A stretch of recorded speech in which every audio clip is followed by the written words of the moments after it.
क्या आपको पता है कि जब भी हम अकाउंट बनाते हैं तो हमें कुछ एक रूल्स, कुछ एक गाइडलाइन फॉलो करनी पड़ती है? अगर नहीं तो आज के लेक्चर में आप वो सारे रूल्स एंड गाइडलाइंस को जानोगे जिसको मैं बोलता हूं अकाउंटिंग प्रिंसिपल। ये एक वन शॉट वीडियो है and this is the one of the most important chapter of account. ये मैंने पूरा जो लेक्चर है ये मैंने 5 पार्ट के अंदर डिवाइड किया है। तो मेरी आपसे एडवाइस है कि एक भी मिनट का लेक्चर मिस मत करना, बिकॉज अगर आपने लेक्चर एंड तक देख लिया तो आपको दुनिया का कोई भी इंसान अकाउंटिंग प्रिंसिपल के बारे में कुछ भी पूछ ले, कोई भी क्वेश्चन पूछ ले, आप उसको कॉन्फिडेंटली उसको जवाब दे सकते हो। So without wasting time let's start the lecture. What is accounting principle? ये अकाउंटिंग प्रिंसिपल्स होते क्या हैं? देखो, accounting principles are the uniform set of rules और the guidelines developed to ensure the uniformity and the easy understanding of the accounting information. तो समझ में नहीं आया? अरे बहुत सिंपल सी बात है। अगर मुझे दो लोगों को कंपेयर करना है, दो कंपनीज को कंपेयर करना है,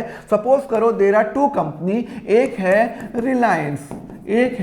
रिलायंस लिमिटेड और एक है विप्रो लिमिटेड। अब एक बात बताओ, इन दोनों को मैं कंपेयर कब कैसे करूंगा? इसका भी प्रॉफिट आ रहा है, इसका प्रॉफिट आ रहा है, तो इन दोनों को कंपेयर मैं तभी करूंगा जब दोनों सेम रूल फॉलो कर रही हैं, दोनों इंडिया में वर्क कर रही हैं और दोनों सेम गाइडलाइंस और सेम रूल फॉलो कर रही है। अरे सिंपल सी बात है, अगर मुझे 2 व्हीकल की स्पीड चेक करनी है तो मैं बाइक को कंपेयर करूंगा, बाइक से कंपेयर करूंगा। बाइक की स्पीड में कार से कंपेयर नहीं करूंगा, बाइक की स्पीड में साइकिल से कंपेयर नहीं करूंगा, दोनों को सेम रूल दूंगा। सीबीएसई बच्चे को सीबीएसई से कंपेयर करूंगा, आईबी को आईबी से, सीबीएसई बच्चे को आईबी से मैं कंपेयर नहीं करूंगा, बिकॉज दोनों में एक अलग अलग रूल्स एंड रेगुलेशंस चल रहे हैं। तो यह बात ध्यान रखना कि जब भी कोई कंपनी अकाउंटिंग इंफॉर्मेशन बनाती है तो वो कुछ एक रूल फॉलो करती है और दोनों कंपनीज के almost same rules and regulation होने चाहिए। अगर वो सेम रूल्स होंगे तभी तो मैं कंपेयर कर पाऊंगा कि इन दोनों में से अच्छी कंपनी कौन सी है, कौन सी कंपनी ज्यादा ग्रो कर रही है। तो these are the uniform sets of rules. Uniform मतलब कि सारे कंपनीज के लिए नॉर्मली सेम रूल्स बना रखे हैं। And guidelines develop to ensure the uniformity, मतलब सब कंपनीज एक ही रूल फॉलो करे एंड इजी अंडरस्टैंडिंग हो जाए। मतलब मैं इजीली रिलायंस की मैं अगर रिपोर्ट कार्ड देखूं, उसका प्रॉफिट एंड लॉस देखूं, तो मुझे समझ में आ जाए कि हाँ भैया ये कंपनी क्या कर रही है, कितना मेरा प्रॉफिट कमा रही है। ओके, तो these are the what are the accounting principles, मैंने आपको बता दिया कि these are the uniform set of rules for the guidelines developed to ensure the uniformity and the easy understanding of the accounting information। अब ये features क्या है accounts के? जो फीचर्स क्या होते हैं, देखो बहुत ही अच्छे फीचर्स है। 3 मेजर फीचर है। First of all, it is a man made, it is a flexible and it is a generally accepted. तो पहले मैं ये डील कर लेता हूं। पहला क्या है? It is a man made. What is a man made? Man made का मतलब हो गया कि ये इंसान ने बनाया है, साइंस इंसान ने नहीं बनाई है। साइंस तो भैया वाटर का फॉर्मूला क्या है? H2O है तो H2O ही होगा, पर अकाउंटिंग प्रिंसिपल इंसान ने खुद डिराइव किया है बेस्ड ऑन द एक्सपीरियंस। जैसे जैसे इंसान ग्रो हुआ, जैसे जैसे कंपनीज ग्रो हुई, तो वेरियस इंस्टीट्यूट जैसे इंडिया में ICAI ने कुछ एक रूल्स एंड कुछ एक रेगुलेशंस बनाए हैं। तो ये एक इंसान ने बनाए हैं। This is a man made and a derive from the experience and a reason. आजकल नया नहीं आ रहा, आर्टिफिशियल इंटेलिजेंस AI आ रहा है, तो अब AI के लिए एक अलग रूल्स बनेंगे कि AI के केस के अंदर हमें क्या क्या हमें रूल्स फॉलो करने पड़ते हैं। तो ध्यान रखना, accounting principle are not a science, it is a man made, it is not tested in laboratory.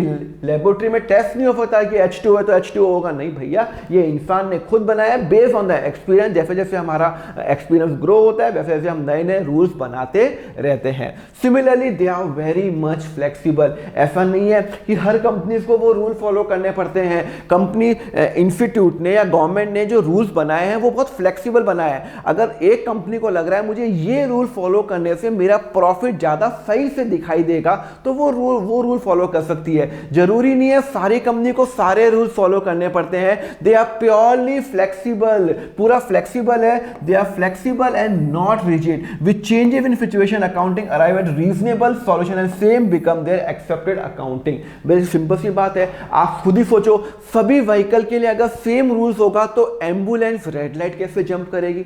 Ambulance red light कब जंप करती है? बिकॉज एम्बुलेंस के लिए हमने एक अलग रूल्स बना रखे हैं, उसमें इमरजेंसी होती है तो वो रेड लाइट जंप कर सकती है। सिमिलरली अगर अकाउंट्स में लगता है कि हमें ये रूल फॉलो करने से मेरा जो प्रॉफिट है वो ज़्यादा सही तरीके से निकलेगा, तो आप वो रूल फॉलो कर सकते हो। अकाउंट्स में बहुत अलग अलग रूल्स बना रखे हैं, तो आपको लग रहा है कि नहीं मुझे ए नहीं मुझे बी फॉलो करना है, बी फॉलो कर लो, कोई प्रॉब्लम नहीं है, but it has to be a legal. तो सबसे सेकंड इंपॉर्टेंट है, it is very much flexible, आप अपने हिसाब से चेंज कर सकते हो in the legal parameters and these are generally accepted. Accounting principle generally accepted होते हैं, मतलब जो मैं अकाउंटिंग जो प्रिंसिपल फॉलो कर रहा हूं, नॉर्मली वही अकाउंटिंग प्रिंसिपल यूएस फॉलो कर रही है, वही अकाउंटिंग प्रिंसिपल यूरोप फॉलो कर रहा है, वही अकाउंटिंग प्रिंसिपल ऑस्ट्रेलिया फॉलो कर रहा है। नॉर्मली मैं वो अकाउंटिंग प्रिंसिपल बनाऊंगा जो नॉर्मली जो दुनिया की जो सारी कंपनीज है ना नॉर्मली वो फॉलो करती हैं, क्योंकि आजकल ग्लोबलाइजेशन हो गया है। तो मैं अपनी कंपनी को मैं कंपेयर कर सकता हूं, जैसे यूएस में एप्पल कंपनी को कंपेयर कर सकता हूं, ऑस्ट्रेलिया में जो कंपनी उससे मैं कंपेयर कर सकता हूं। तो अगर मुझे कंपेयर करना है तो मुझे वो रूल्स बनाने पड़ेंगे जो ग्लोबली एक्सेप्टेड है, जो जनरली एक्सेप्टेड है। और जनरली एक्सेप्टेड में नॉर्मली 3 कंडीशन होती है, it has to be relevant, it has to be objectivity, it has to be accounting principle not objective, if they are influenced by the personal by. कोई personal bias नहीं होना चाहिए, वो rules अपने books में लिखे होना चाहिए। ऐसा नहीं कि मुझे लग रहा है ये अच्छा है तो मैं ये फॉलो करूंगा, भैया वो रूल्स लिखे तो होने चाहिए। Okay, and it has to be feasible, मतलब जो रूल्स मैं बनाऊंगा वो इजीली हमारे क्या हो गए, वो हमारे इजीली एक्सेप्टेड हो जाएंगे। क्लियर है? तो अब मैं बताऊंगा कि अकाउंटिंग प्रिंसिपल कितने टाइप के होते हैं। मैं आपको बता चुका हूं अकाउंटिंग प्रिंसिपल होते क्या है। And accounting principle 3 main feature होते हैं। It has first of all ये मैन मेड होते हैं, फ्लेक्सिबल होते हैं और जनरली एक्सेप्टेड होते हैं। अब मैं बहुत इंपॉर्टेंट टॉपिक में मूव कर रहा हूं, the type of accounting principle. देखो there are 14 type of accounting principle, 14 type of accounting principle जो हम नॉर्मली फॉलो करते हैं। देखो, और उसको मैं 2 पार्ट में डिवाइड करूंगा अकाउंटिंग प्रिंसिपल्स को। एक मैं डिवाइड करता हूं अकाउंटिंग कंसेप्ट और एजम्पशन, और एक डिवाइड करता हूं अकाउंटिंग कन्वेक्शन। एक अकाउंटिंग कंसेप्ट और एक अकाउंटिंग कन्वेक्शन। डोंट वरी, मैं सब बताने वाला हूं इन सब के अंदर। आज के लेक्चर में आप एक्सपर्ट बन जाओगे, तो आज आप अपने टाइम का सबसे ज्यादा अच्छा यूज करने वाले हो इन द अकाउंटिंग। तो देखो अकाउंटिंग प्रिंसिपल्स में क्या होते हैं, उसको मैं 2 में डिवाइड करूंगा। पहले अकाउंटिंग कंसेप्ट और एजम्पशन, और दूसरा अकाउंटिंग कन्वेक्शन। इन दोनों में फर्क है वो मैं आपको बताऊंगा। अकाउंटिंग कंसेप्ट और एजम्पशन को भी 2 में डिवाइड करूंगा, फंडामेंटल अकाउंटिंग एजम्पशन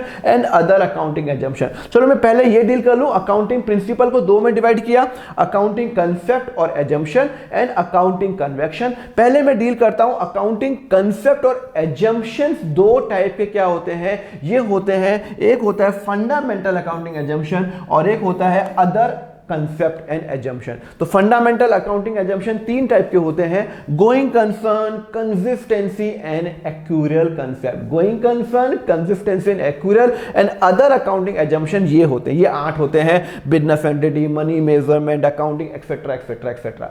तो अब मैं आपसे डील करूंगा about the accounting concept of assumption. सबसे पहले मैं डील करूंगा फंडामेंटल अकाउंटिंग एजम्पशंस क्या होते हैं, what are the fundamental accounting assumption.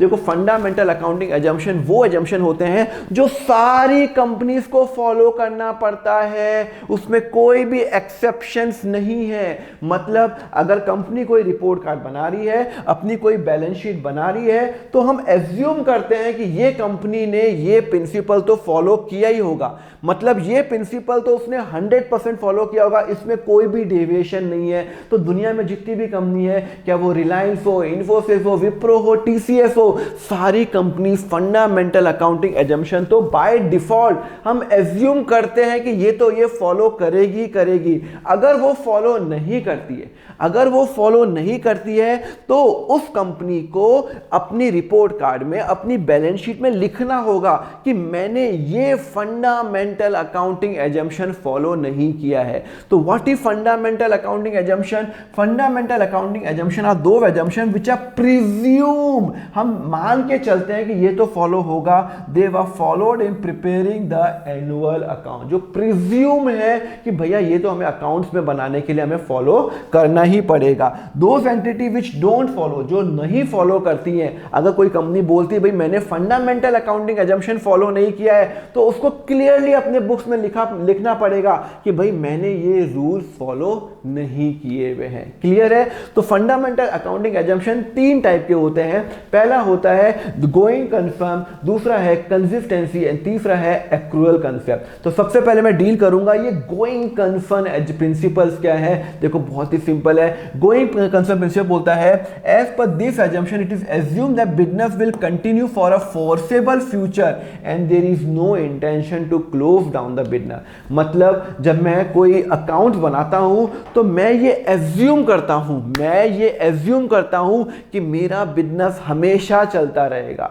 मतलब मेरा बिजनेस अगले 1-2 साल नहीं चल रहा, अगले 3-4 साल नहीं चल रहा, कम से कम 10, 15, 20, 25, 100 साल चलता रहेगा। मतलब मेरा इंटेंशन मेरा अकाउंट बनाने का ये है कि मेरा बिजनेस अभी चलता हुआ आ रहा है, मुझे कहीं नहीं दिख रहा कि मेरा बिजनेस 1 साल बाद बंद होने वाला है, 6 महीने बाद बंद होने वाला है, 2 साल बाद बंद होने वाला है। नहीं, मेरा एज्यूम्पशन यही रहेगा। जब मैं अकाउंट बनाऊंगा तो मैं यही एज्यूम करूंगा कि मेरा बिजनेस हमेशा चलता रहेगा।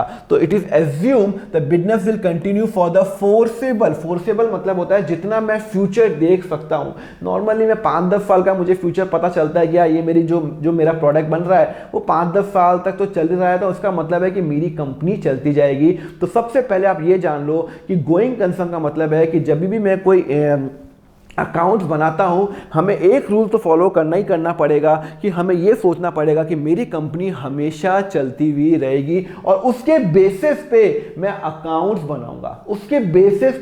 बनाऊंगा। All the transaction are recorded in books of account assuming that it is an continuing enterprise. फिर इसका मतलब बताओ। देखो मैं सिंपल सा मतलब बताता हूं। मैंने एक लैपटॉप खरीदा 1 लाख रुपए का।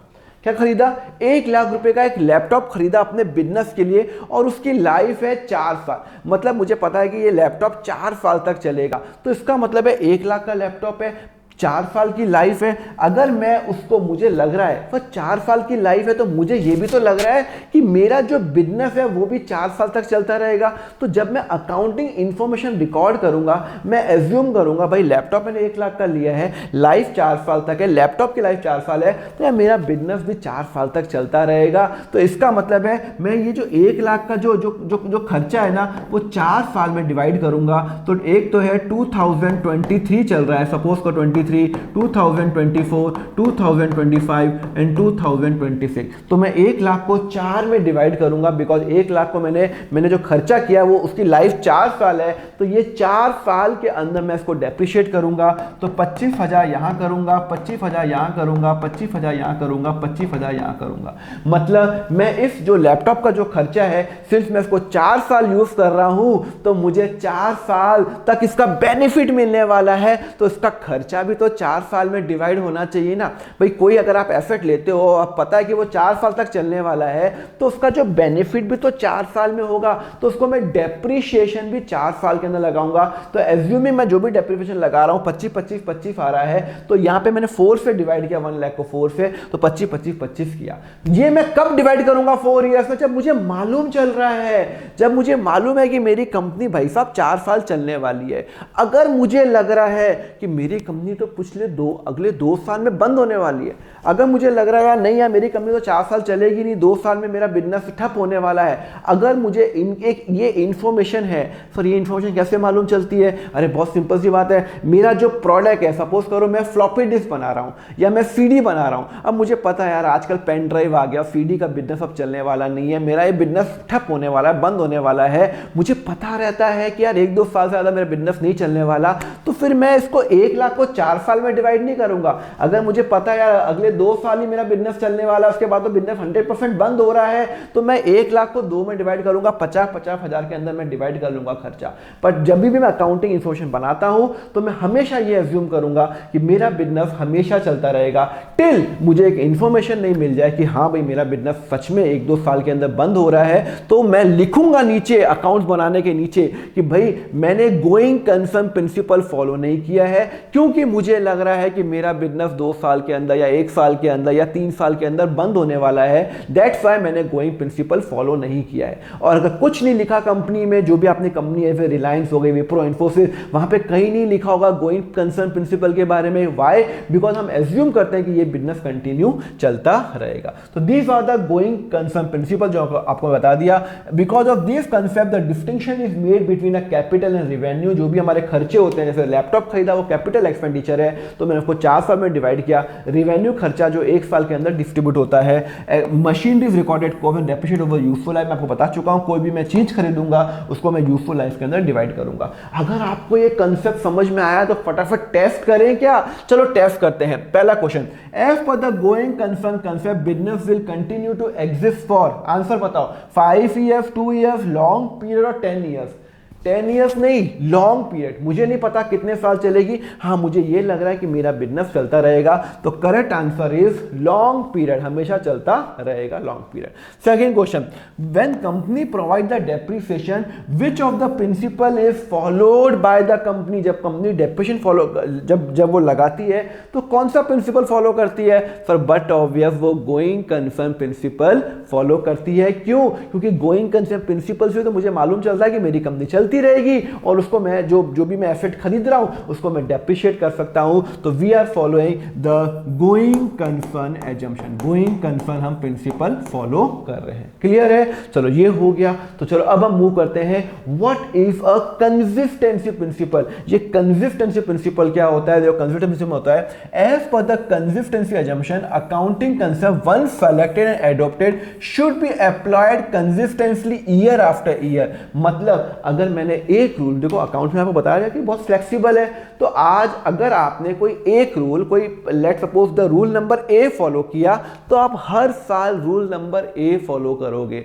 अगर आपने सीबीएसई कोर्स लिया हुआ है तो आप 11th में भी सीबीएसई करोगे, 12th में भी सीबीएसई करोगे। हम ये एज्यूम करते हैं कि आपने जो रूल फॉलो किया है वो कंसिस्टेंटली फॉलो किया है। आपने एक बार कोई रूल डिसाइड कर लिया कि भाई मैं ये रूल नंबर ए फॉलो करूंगा, तो मैं एज्यूम करूंगा आपने पहले साल भी रूल नंबर ए फॉलो किया, दूसरे साल भी रूल नंबर ए फॉलो किया, तीसरे साल भी रूल नंबर ए फॉलो किया, और आपको हर साल वही रूल फॉलो करना है। Once selected and adopted should be, लिखा हुआ है should be applied consistently year after year, that is method should remain consistent from one year to another. मैं आपको कंसेप्ट समझाता हूं। ये देखो, result of the company will not be truly comparable if the company adopt different. अगर हर company हर साल rule change करती रहे तो भैया हमें रिजल्ट कंपेरेबल नहीं होगा। देखो मैं आपको एग्जांपल से बताता हूं। सपोज करो कि मेरी कंपनी है रिलायबल लिमिटेड। क्या कंपनी है? मेरी कंपनी का नाम है रिलायबल लिमिटेड। ये 2021 में मेरा प्रॉफिट आ रहा है 100 करोड़। मैंने कौन सा रूल फॉलो किया है? सपोज करो डेप्रिसिएशन मैंने अभी आपको करवाया नहीं है, डेप्रिसिएशन में मैंने SLM मेथड फॉलो किया है। ये SLM मेथड फॉलो कर सकते हैं या WDV फॉलो कर सकते हैं। तो 2 मेथड होते हैं, SLM और WDV एज्यूम करते हैं। तो इस कंपनी ने 2021 में प्रॉफिट 100 करोड़ रुपए निकाला। कौन सा मेथड फॉलो किया? SLM method. और 2022 में नेट प्रॉफिट, अगेन उसने नया साल काम किया और उसका प्रॉफिट 120 करोड़ आ रहा है और उसने कौन सा फॉलो किया? WDV। अब आप मुझे बताओ, ये SLM और WDV उसने मेथड चेंज कर लिया, तो यहां पे 100 करोड़ प्रॉफिट है, यहां पे 120 है, तो आप तो बोलोगे अरे वाह कंपनी ने तो 20% ग्रो कर लिया। 100 करोड़ लास्ट ईयर था, अभी 120 करोड़ है, इसका मतलब है 20% ग्रो हो गया, इसका मतलब कंपनी अच्छी कर रही है। नहीं भाई साहब, जरूरी नहीं है, इन्होंने रूल चेंज कर लिया। अगर मैं सेम कंपनी को बोलूं भाई तू एक ही रूल फॉलो कर, यहां पे भी एक रूल, यहां पे भी एक रूल फॉलो कर, तो इसी कंपनी ने दोनों जगह अगर सेम रूल फॉलो करता है, यहां पे भी SLM, यहां पे भी अगर SLM फॉलो करता है, तो कंपनी का 2021 में प्रॉफिट तो 100 करोड़ ही आ रहा है, बिकॉज यहां पे भी 100 करोड़ आ रहा है SLM मेथड से, पर 2022 में उसका प्रॉफिट SLM मेथड से 90 करोड़ आ रहा है। तो अब आपको समझ में आया, सेम रूल फॉलो किया और यहां पे उसका प्रॉफिट क्या हो गया? कम हो गया। तो अब हमें कंपेयर कर सकते हैं कि कंपनी अच्छी कर रही है, खराब कर रही है, बिकॉज अगर कंपनी सेम रूल फॉलो कर रही है और उसका प्रॉफिट 100 से 90 करोड़ हो रहा है, इसका मतलब है कंपनी थोड़ी खराब परफॉर्मेंस कर रही है। तो यही मैं आपको बता रहा हूं कि जब भी हम कोई अकाउंटिंग इंफॉर्मेशन फॉलो करेंगे, हम ये एज्यूम करेंगे कि अगर एक अकाउंटिंग इंफॉर्मेशन आज कंपनी ने डिसाइड किया, तो हर साल वही अकाउंटिंग इंफॉर्मेशन फॉलो करेगी। अगर FLM मेथड लिया तो हर साल FLM, अगर कंपनी ने WDV मेथड चूज किया तो हर साल WDV, ऐसा नहीं होगा एक साल FLM एक साल WDV फिर WDV फिर FLM, नहीं, आप ऐसे चेंज हर साल नहीं कर सकते। हाँ, आप चेंज कर सकते हो, ये बहुत इंपॉर्टेंट है, आप चेंज कर सकते हो। मैंने आपको क्या बताया था, सबसे शुरू में बताया था कि अकाउंटिंग प्रिंसिपल बहुत फ्लेक्सिबल है, बहुत फ्लेक्सिबल है, आप चेंज कर सकते हो। देर आर थ्री एक्सेप्शन जब आपको लग रहा है कि हाँ अब मुझे अकाउंटिंग जो प्रिंसिपल है मैं वो चेंज कर सकता हूं, और वो 3 एक्सेप्शंस क्या है। पहला एक्सेप्शन है अगर लॉ ने ही बोल दिया, अगर मुझे लॉ ने बोल दिया कि भैया, सपोज करो लॉ ने बोल दिया कि FLM मेथड आप फॉलो नहीं कर सकते, सुप्रीम कोर्ट ने बोल दिया या हाई कोर्ट ने बोल दिया या इंस्टीट्यूट ने बोल दिया या गवर्नमेंट ने बोल दिया FLM मेथड फॉलो नहीं कर सकते, आप फॉलो ही नहीं कर सकते, एज्यूम करते हैं, अगर बोल दिया, लॉ ने बोल दिया, तब आप फॉलो नहीं कर सकते। तब आप ये नहीं बोल सकते कि मैंने लास्ट ईयर FLM मेथड से किया था, इस साल भी मैं FLM मेथड से करूंगा, नहीं। आपको FLM मेथड आपने लास्ट ईयर अप्लाई किया तब वो लीगल था, आज गवर्नमेंट ने बोल दिया FLM मेथड एक्सेप्टेड नहीं है, तो अब आप उसको एक्सेप्टेड नहीं कर सकते, आप उसको नहीं दिखा सकते। तो अगर लॉ ने बोल दिया तो आपको चेंज तो करना पड़ेगा, तब आपको WDV में शिफ्ट होना ही पड़ेगा। क्लियर है? ये FLM WDV क्या होता है बाद में पढ़ेंगे, तो मैं आपको एग्जांपल दे रहा हूं, रूल्स बता रहा हूं, अभी आप उसमें मत पढ़ो। Okay, second, the changes will result in more meaningful presentation. मतलब अगर कंपनी को लग रहा है कि अगर मैं ये नया रूल अप्लाई करता हूं, सपोज करो कंपनी FLM फॉलो कर रही है, कंपनी FLM फॉलो कर रही है और कंपनी को लग रहा है कि यार ये नए रूल से, WDV मेथड से मेरा जो प्रॉफिट है वो ज्यादा अच्छा नहीं, ज्यादा ट्रू आ रहा है, मतलब ज्यादा सच्चा प्रॉफिट आ रहा है, जो एक रेलिवेंट प्रॉफिट है वो आ रहा है, तो कंपनी चेंज कर सकती है। मतलब कंपनी को लग रहा है यार कि मैं हमेशा FLM फॉलो कर रहा हूं, पर यार FLM मेथड से जो मेरा प्रॉफिट आ रहा है ना वो सही नहीं आ रहा है, लीगली जो एक होता है ना, मतलब कि आपका जो ट्रू पिक्चर नहीं आ रही है, सही पिक्चर नहीं, ये पोज हो रही है, तो मैं इसको मेथड को चेंज कर लेता हूं। तो कंपनी FLM से WDV में मूव कर सकती है अगर कंपनी ये जस्टिफिकेशन दे दे कि हाँ मैंने क्यों चेंज किया, मैं FLM से WDV में शिफ्ट हो रहा हूं, क्यों हो रहा हूं। कोई कंपनी को लग रहा है कि WDV मेथड ज्यादा एक एक्सेप्टेड मेथड है और मेरे जो प्रॉफिट है वो ज्यादा अच्छा नहीं, ज्यादा ट्रू मेरा वो WDV मेथड में आ रहा है, तो वो चेंज कर सकती है, पर कंपनी को उसका एक्सप्लेनेशन देना पड़ेगा। The change will result in more meaningful presentation. And third, if the enterprise adopt alternative it must disclose the effect on the profit and law. मतलब अगर कंपनी कोई अलग रूल फॉलो करती है तो कंपनी को बताना पड़ेगा इस अलग रूल फॉलो करने से मेरा प्रॉफिट कितना कम हुआ, कितना मेरा बढ़ा। मतलब जो कि यार कंपनीज की जो लायबिलिटी, कंपनीज की एक रेस्पॉन्सिबिलिटी होती है उसके शेयर होल्डर्स के लिए। तो कंपनी अगर कोई मेथड चेंज कर रही है, कोई एक मेथड फिर दूसरे मेथड में शिफ्ट कर रही है, तो कंपनी को बताना पड़ेगा दूसरे को कि भाई मैं मेथड चेंज कर रहा हूं और इस मेथड से मेरा जो प्रॉफिट है, मैंने FLM से WDV में मूव किया और इस मेथड से मेरा प्रॉफिट 100 से 120 करोड़ चला गया, बिकॉज मैंने मेथड चेंज किया और इस मेथड की वजह से मेरा प्रॉफिट कितना ग्रो हुआ। समझ में आया? तो ध्यान रखना, as per the consistency principle, मैंने एक बार कोई रूल फॉलो कर लिया, एक बार कोई रूल फॉलो कर लिया तो वो मैं हर साल फॉलो करूंगा, मैं 2022, 23, 24 सब में रूल फॉलो करूंगा और मैं एज्यूम करूंगा मैंने हर साल वही रूल फॉलो किया है। बट अगर मुझे लग रहा है कि लॉ ने बंद कर दिया तो मैं रूल चेंज कर लूंगा, मुझे लग रहा है कि नए रूल से मेरा प्रेजेंटेशन ज्यादा अच्छा आएगा तो मैं चेंज कर सकता हूं। फ्लेक्सिबल है, अकाउंटिंग प्रिंसिपल मैन मेड ने बनाया, कोई साइंस स्टोरी है, फ्लेक्सिबल है। क्लियर है? चलो अगर ये आ गया तो चलो क्वेश्चन करें, क्या लिखा हुआ है। Depreciation method once apply and should be adopted each year. मतलब एक बार मैंने डेप्रिसिएशन मेथड जो भी FLM मेथड, WDV मेथड किया, इस बेस कौन से प्रिंसिपल पे बेस्ड है? कॉस्ट कंसेप्ट पे, मैचिंग पे या कंसिस्टेंसी पे? नहीं सर, आंसर होगा कंसिस्टेंसी। अगर मैं एक बार कोई प्रिंसिपल फॉलो कर लेता हूं, अगर मैं हर साल फॉलो कर रहा हूं तो उसको मैं बोलता हूं कंसिस्टेंसी कंसेप्ट। क्लियर है?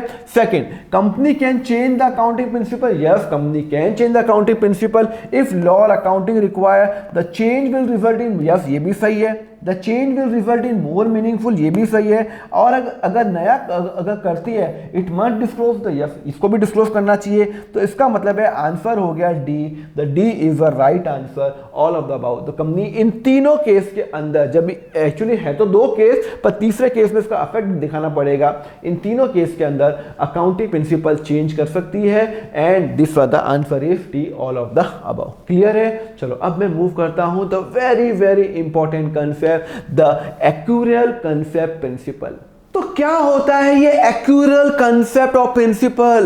As per the accrual concept of principle, जो कि अकाउंट का सबसे इंपॉर्टेंट प्रिंसिपल है, the transaction is recorded in the books of account when it is entered into and not when the settlement is done। बहुत ही simple सी बात है, अगर मैंने कोई सामान आज बेच दिया, अपने सपोज करो कोई क्लाइंट को 1 लाख का सामान बेच दिया, तो आज मैं उसको सेल्स रिकॉर्ड कर लूंगा। उसने मुझे पैसे दिए हो या नहीं दिए हो, उसने मुझे पैसे 20,000 दिए हो या 50,000 दिए हो, दिस इज टोटली इररिलेवेंट। मैंने सामान आज बेच दिया ना उसको 1 लाख का, तो मेरी सेल्स 1 लाख रुपए की हो गई।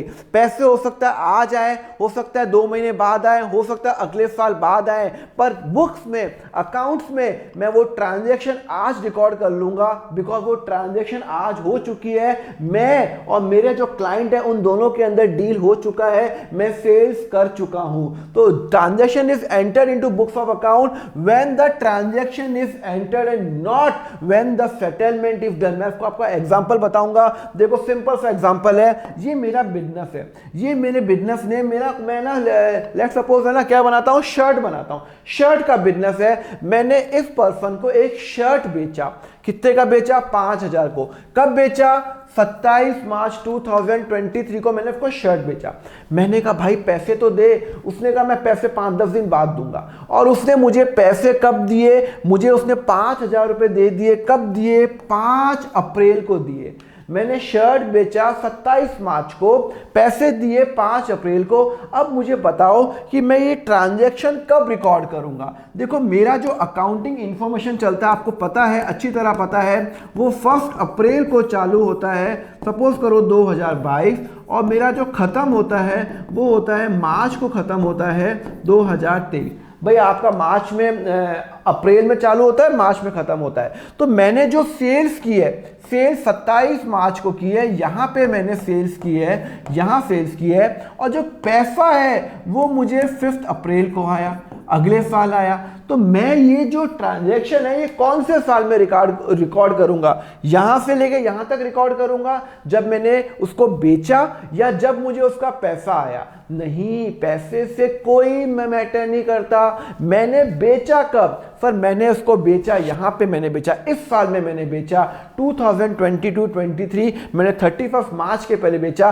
तो मैं यहां पे रिकॉर्ड कर लूंगा कि मेरी जो सेल्स हुई है वो 5,000 हुई है। यहां पे तो सिर्फ मुझे उसका सेटलमेंट हुआ है, सिर्फ मुझे पैसे आए हैं, पर मेरी सेल्स कब हुई है वो यहां पे हुई है। आपको समझ में आया? तो ध्यान रखना, as per the accrual concept, जैसे मैं कोई ट्रांजैक्शन करूंगा तो उस दिन मैं रिकॉर्ड कर लूंगा, क्या मैंने उसका पेमेंट मुझे आया हो या नहीं आया हो, तो वो करूंगा। तो यहां पे वही लिखा हुआ है, revenues recorded when the sales are made और service are rendered and it is immaterial. इससे कोई फर्क नहीं पड़ता मुझे कैश मिला या नहीं मिला। सिमिलरली एक्सपेंस, एक्सपेंस के लिए भी वही हिसाब है।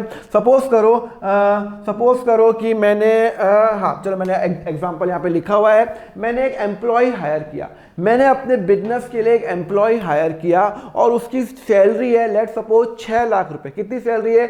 6 लाख रुपए साल की सैलरी है, 50,000 मंथली, पूरे साल की 6 लाख रुपए।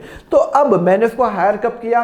1 अप्रैल 2022 को हायर किया, पूरे साल की सैलरी 6 लाख रुपए है। मैंने इस साल सिर्फ उसको 4 लाख रुपए पे किए। मतलब ये मेरा पूरा साल है। मैंने उसको हायर कब किया? जब मेरा साल शुरू हुआ था, 1 अप्रैल 2022 को मैंने शुरू किया था, और मैंने 31 मार्च तक, जब मेरा अकाउंटिंग जो ईयर ख़त्म होता है, यहाँ से लेके यहाँ तक मैंने पूरे साल उसकी सर्विस यूज़ की। वो एम्प्लॉय ने पूरे साल मेरे यहाँ पे काम किया और उसको मैंने सैलरी कितनी दे रहा हूँ? उसको मैं सैलरी 6 लाख रुपए दे रहा हूँ, पर मैंने उसको मात्र 4 लाख पे किए। मैंने उसको पे किए हैं 4 लाख यहाँ पे किए हैं, और वो बोल रहा है कि बाकी के 1.5 लाख जो है मैंने जो है वो 2023 मतलब यहाँ पे किए। 1,50,000 रुपीज़ मैंने उसको यहाँ पे किए और 50,000 मैंने अभी तक उसको पे नहीं किए। तो टोटल मेरे एम्प्लॉय ने पूरे साल यहाँ पे काम किया, उसकी सैलरी पूरे साल की 6 लाख रुपए है। मैंने इस साल सिर्फ उसको 4 लाख पे किया। मेरे पास पैसे नहीं थे, मैंने कहा बाद में दे दूंगा।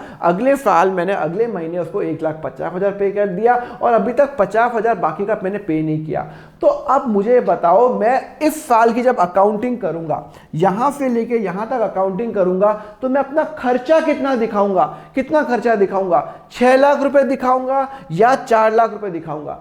6 लाख रुपए दिखाऊंगा, क्योंकि मेरे एम्प्लॉय ने इस साल 12 महीने काम किया है, तो 12 महीने की सैलरी टेक्निकली ड्यू हो गई है। आज वो मुझ पे केस कर सकता है कि सर मैंने आपके यहाँ 12 महीने काम किया तो आपको 12 महीने की सैलरी देनी पड़ेगी। तो मेरा खर्चा 12 लाख पर 6 लाख रुपए हो चुका है, तो मैं अपनी बुक्स में जो खर्चा है वो 6 लाख दिखाऊंगा। मैंने पेमेंट कब किया, किधर कौन सी डेट को किया, कैसे किया, वो टोटली इमैटेरियल है। मैंने सर्विस 12 महीने की यूज की ना, तो 12 महीने की सैलरी कितनी होती है? 6 लाख। तो मैं अपना 2022-23 के अंदर, मतलब 2022 और 23 के अंदर मैं अपना खर्चा दिखाऊंगा कि भैया मेरी सैलरी 6 लाख है। भले ही मैंने 4 लाख पे किया, उससे कोई मैटर नहीं है, पर मेरा खर्चा कितना आएगा? 6 लाख आएगा। तो एक्रूअल कंसेप्ट के बेसिस पे ही पूरी जो दुनिया में जितनी भी कंपनीज हैं, क्या वो इंडिया की रिलायंस हो, क्या वो यूएस की एप्पल हो, सारी कंपनीज एक्यूरेट कंसेप्ट फॉलो करती हैं। और ध्यान रखना, ये एक अकाउंट का सबसे इंपॉर्टेंट प्रिंसिपल है। कैश अकाउंटिंग अब फॉलो नहीं होती है,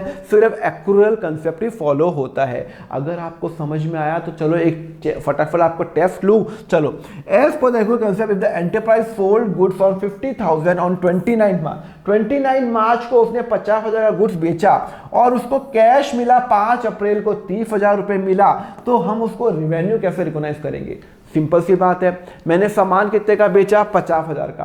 पैसा आया नहीं आया और टोटली इररेलेवेंट। 50,000 का माल कब बेचा? 29 मार्च 2022 को बेचा। तो इसका मतलब है 2021 और 22 का जो पीरियड है भाई, 29 मार्च कौन से पीरियड पे आएगा? 29 मार्च कौन से पीरियड पे आएगा? अरे भैया, अगर मेरा ईयर खत्म होता है 31 मार्च को, खत्म होता है 22 को, तो ये मेरा शुरू होता है 1 अप्रैल को शुरू होगा। हाँ, 1 अप्रैल 2021 फाइनेंशियल ईयर फॉलो होता है, तो यहां से लेके यहां तक फॉलो हो रहा है। तो मैं 21 और 22 के बीच में, तो आंसर क्या रहेगा? मैं 21 और 22 में मैं रिकॉर्ड करूंगा 50,000 रुपए। क्या रिकॉर्ड करूंगा? 50,000। तो 21, 22 एंड 50,000 रिकॉर्ड करूंगा। एफआई का मतलब होता है फाइनेंशियल ईयर, तो आंसर 50,000। मतलब मैं इसी साल रिकॉर्ड करूंगा, मुझे पैसे आए या नहीं आए, टोटली मटेरियल है भाई। समझ में आया नहीं आया?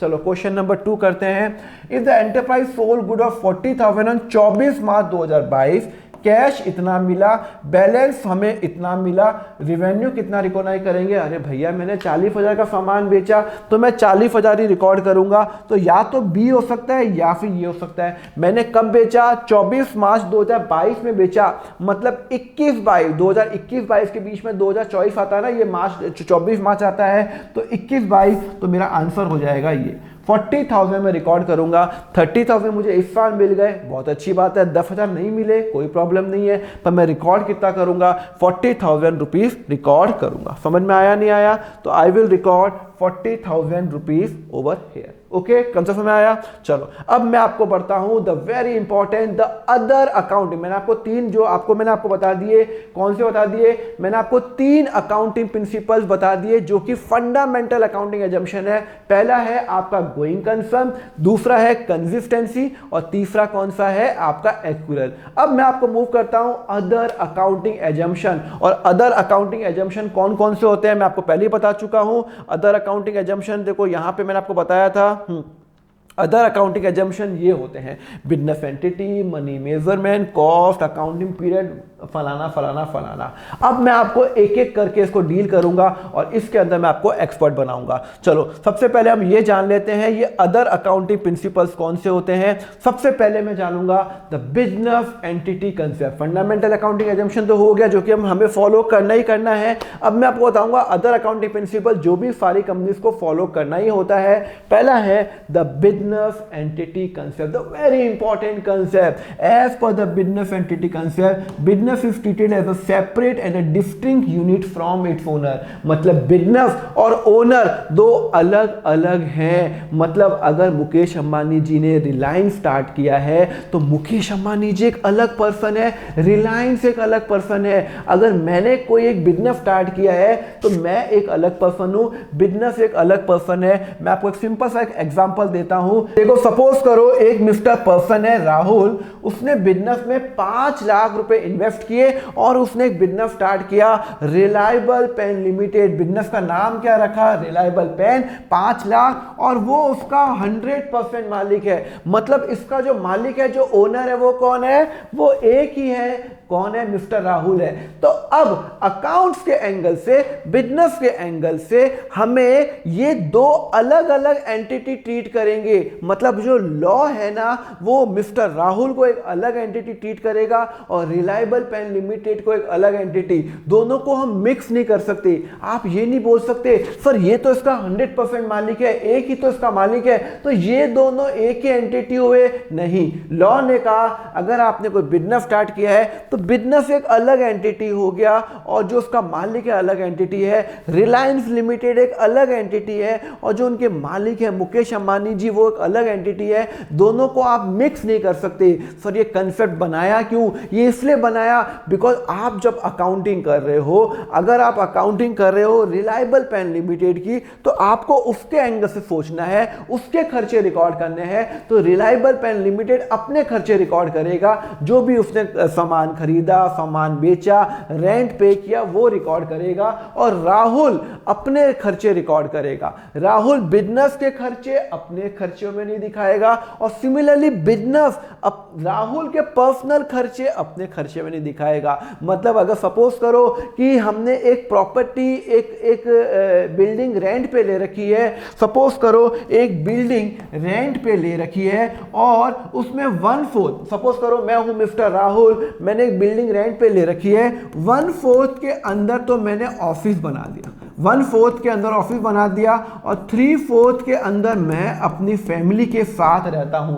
टोटल इस घर का रेंट है 20,000। कितना रेंट है, 20,000। मैंने बिल्डिंग जो ली 20,000 रुपए रेंट है पूरे घर का, जिसमें से 1/4 हिस्सा मैंने अपना ऑफिस बना दिया, बाकी 3/4 में मैं अपनी फैमिली के साथ रहता हूं। तो जो मेरा बिजनेस है रिलायबल पेन लिमिटेड वो खर्चा कितना दिखाएगा, वो खर्चा दिखाएगा अपना खर्चा दिखाएगा। मतलब 20,000 को 4 से डिवाइड करूंगा 5,000 रुपए दिखाएगा। तो रिलायबल पेन लिमिटेड 5,000 रुपए दिखाएगा और राहुल कितना दिखाएगा, अपना खर्चा दिखाएगा, वो खर्चा दिखाएगा 15,000 बिकॉज वो 3/4 यूज करा तो वो 15,000। तो लॉ के एंगल से जो कंपनी है, जो बिजनेस है वो अपने खर्चे दिखाएगी, वो अपनी अकाउंटिंग अलग से करेगी और राहुल जो एक पर्सन है वो अपनी एंटिटी अलग है, वो अपने खर्चे दिखाएगा। दोनों के हम खर्चे कभी भी मिक्स नहीं करेंगे। ये बात बहुत ज्यादा इंपॉर्टेंट है। पूरे अकाउंट्स में जब भी आप अकाउंट बनाओ आपको एक ही सोचना है अकाउंट किसका बना रहे हो।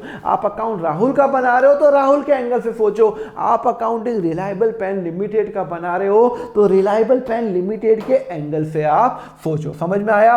सिमिलरली रिलायबल पेन लिमिटेड ने और पैसे उधार लिए, बैंक से उधार लिए, तो बैंक एक अलग एंटिटी है, रिलायबल पेन। जरूरी नहीं है कि ये दोनों सेम एंटिटी हो, नहीं, दोनों अलग अलग एंटिटी होते हैं। तो due to this concept owner is treated as the creditor of the business to the expense capital. जितना वो पैसा लाता है उतना क्रेडिटर चूज होता है। क्रेडिटर का मतलब होता है लायबिलिटी चूज होती है। Business will record this transaction from the business point of view and not from the point of view of owner. मैं आपको बता चुका हूं रिलायबल पेन लिमिटेड अपना रेंट रिकॉर्ड करेगी जितना वो ऑफिस ऑक्यूपाई करता है, ना कि राहुल का रेंट 15,000 अपने में रिकॉर्ड करेगी। 20,000 रुपए रेंट है, वो 5,000 रुपए का ऑक्यूपाई करे तो 5,000 ही रिकॉर्ड करेगी, 15,000 20,000 रिकॉर्ड नहीं करेगी। Business will record only transaction not the owner personal transaction कभी भी रिकॉर्ड नहीं करेगी, मतलब अपनी ट्रांजैक्शन ही रिकॉर्ड करेगी बिजनेस। ओनर की सपोज करो ये बिजनेस है, ये बिजनेस है रिलायबल पेन लिमिटेड, अगर उसने रिलायबल पेन लिमिटेड ने राहुल की बच्ची का फीस भरा तो ये रिलायबल पेन लिमिटेड खर्चा नहीं है। राहुल की बच्ची की स्कूल की फीस खर्चा राहुल का है। अगर रिलायबल पेन लिमिटेड ने पे कर दिया तो वो रिलायबल पेन लिमिटेड राहुल के खर्चों में रिकॉर्ड करेगी, अपने खर्चों में रिकॉर्ड नहीं करेगी, बिकॉज ये लॉ के एंगल से दो अलग अलग एंटिटी है। और इसी को मैं बोलता हूं बिजनेस एंटिटी कंसेप्ट। तो यही बहुत सबसे इंपॉर्टेंट पॉइंट है। Owner can't show it personal expenditure business expenditure even if it is 100% owner. मतलब मुकेश अंबानी जी अपने खर्चे रिलायंस पे नहीं दिखा सकते, रिलायंस अपने खर्चे मुकेश अंबानी की बुक्स पे नहीं दिखा सकते। क्लियर है? अगर समझ में आया तो फटाफट टेस्ट लूं क्या? चलो पहला question, Manish have started the business of the cloth in the name of smart casual limited. Will Manish record the expense of smart casual in his book और in the books of smart casual? But obvious Manish ने business start किया smart casual, तो smart casual के जो भी खर्चे होंगे वो स्मार्ट कैजुअल रिकॉर्ड करेगा, मनीष रिकॉर्ड नहीं करेगा।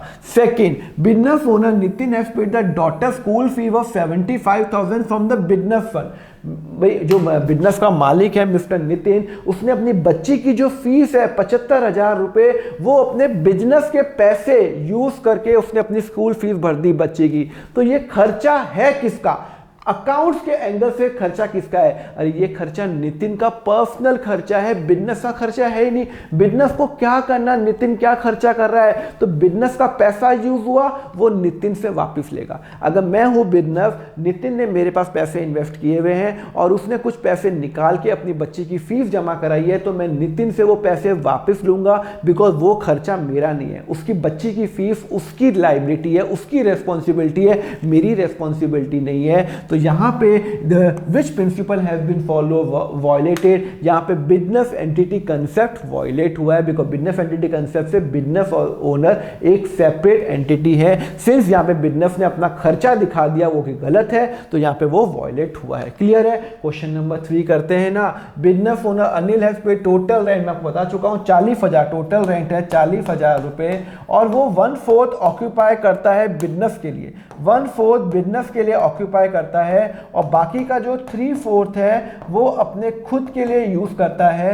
तो वो बोलता है कितना एक्सपेंडिचर मैं बिजनेस में दिखाऊं, बट ऑब्वियस 40,000 को मैं डिवाइड करूंगा 4 के अंदर, तो 10,000 रुपए, 10,000 रुपए बिजनेस रिकॉर्ड करेगा। क्यों? क्योंकि बिजनेस कितना ऑक्यूपाई कर रहा है, 40,000 का डिवाइडेड बाय 4 करेंगे 10,000, तो वो 10,000 ही बिजनेस रिकॉर्ड करेगा। कंसेप्ट समझ में आया? चलो अब अगर ये कंसेप्ट समझ में आया तो आगे बढ़े। बिजनेस एंटिटी कंसेप्ट क्लियर है, business and owner are two different entity. अब मैं आपको बता रहा हूं द मनी मेजरमेंट कंसेप्ट, बहुत इंपॉर्टेंट कंसेप्ट है। देखो as per the money measurement concept only the those transaction are recorded in books of account which are capable of being express in terms of money. जिसको मैं money में, जिसको मैं पैसों में तोल सकता हूं, उसी को मैं रिकॉर्ड करूंगा। जिसको मैं पैसों में तोल सकता हूं, जो ट्रांजैक्शन होगी वही रिकॉर्ड करूंगा। मतलब अगर मान लो मेरा बिजनेस है, मेरे बिजनेस के अंदर मैंने एक कोई एम्प्लॉय को सैलरी पे की, वो रिकॉर्ड करूंगा। मैंने टेलीफोन का बिल पे किया, वो रिकॉर्ड करूंगा।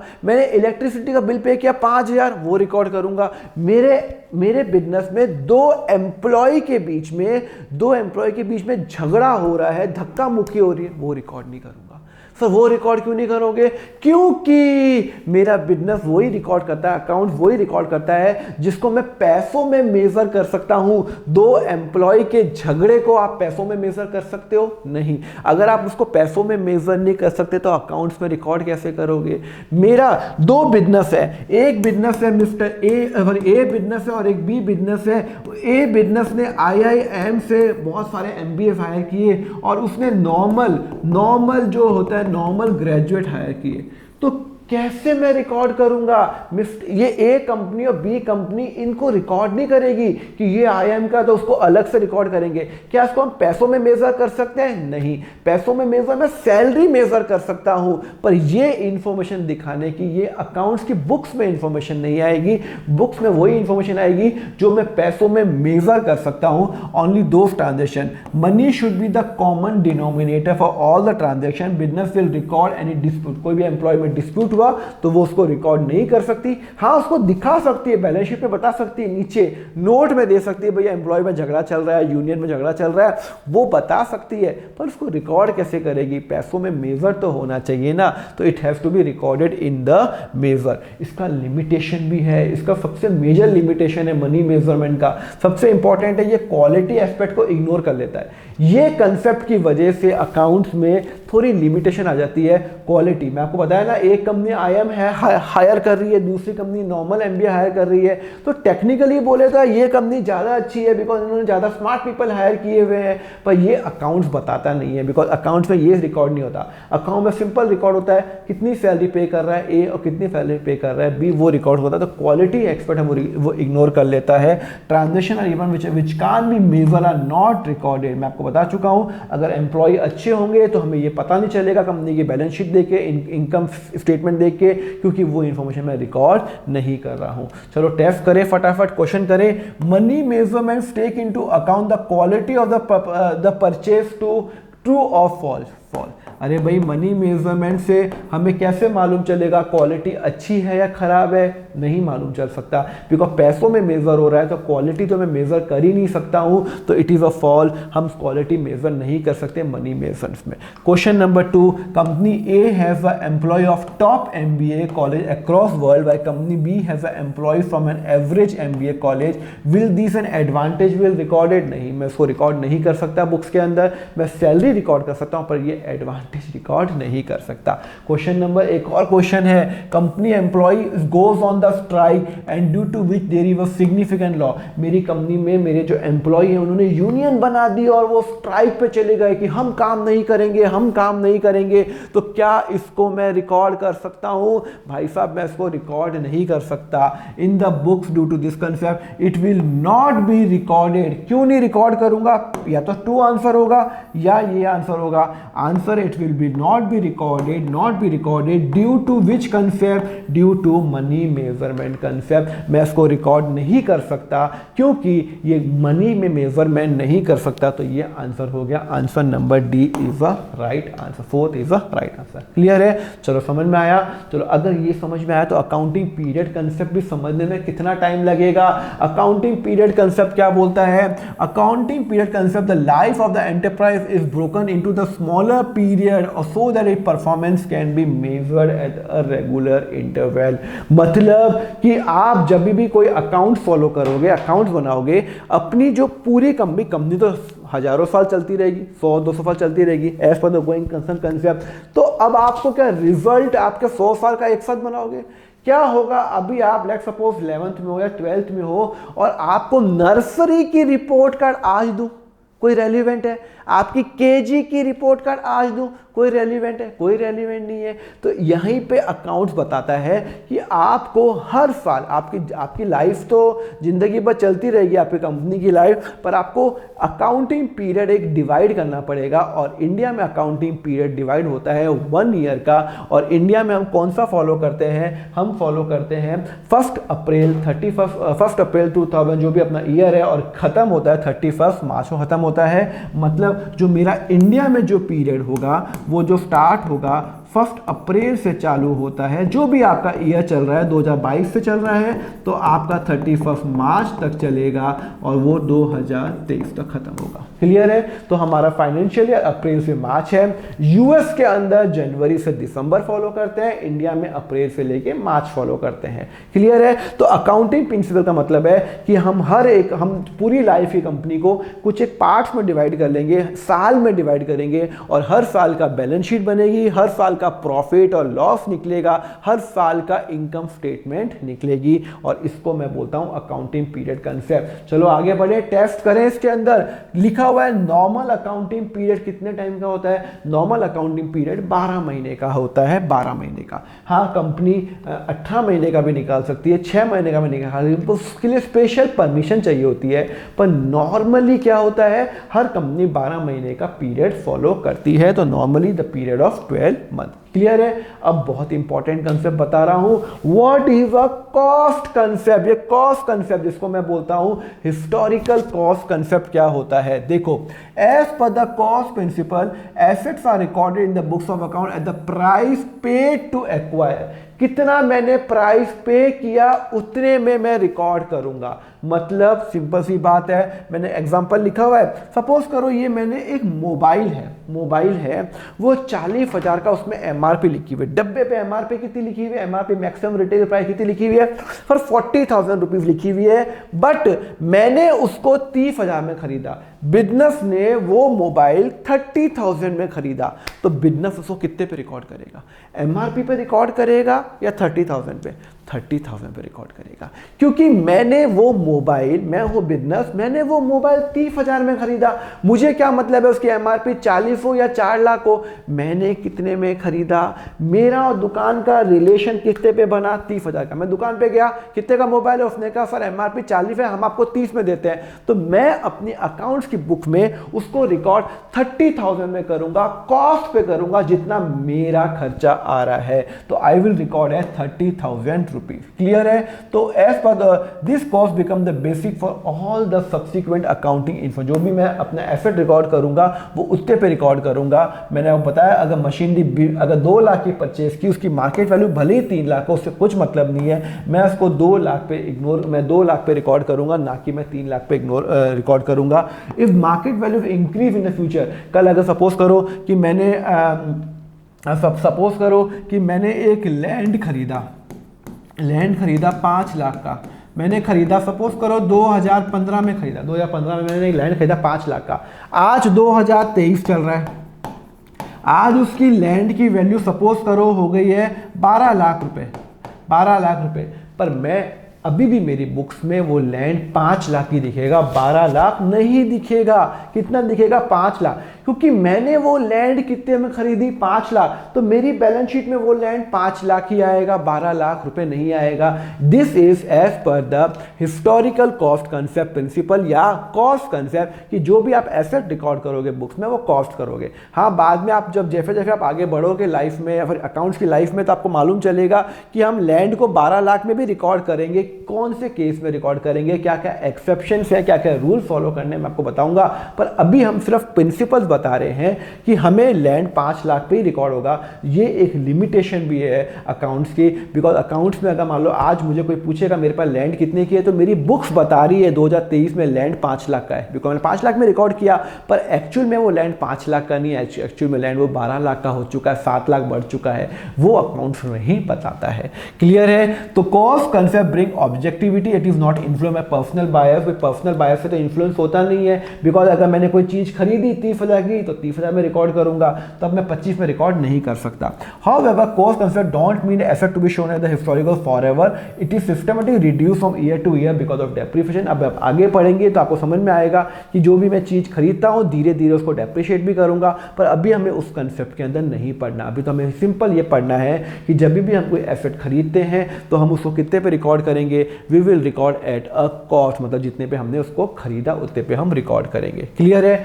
ओके, चलो question number 1, Pooja metal limited purchase of furniture of ₹5 lakh रुपए at steep discounted price of 3.5 lakh रुपए एट व्हाट प्राइस। मैंने यहाँ 5 लाख का जो मशीनरी है पूजा लिमिटेड ने 5 लाख की मशीनरी 3.5 में खरीद ली, तो मैं कितने पे रिकॉर्ड करूंगा, 5 लाख पे या 3.5 पे, 3.5 पे। आई विल रिकॉर्ड एट 3,50,000 रुपये बिकॉज मेरा कॉस्ट 3,50,000 रुपीज़ है।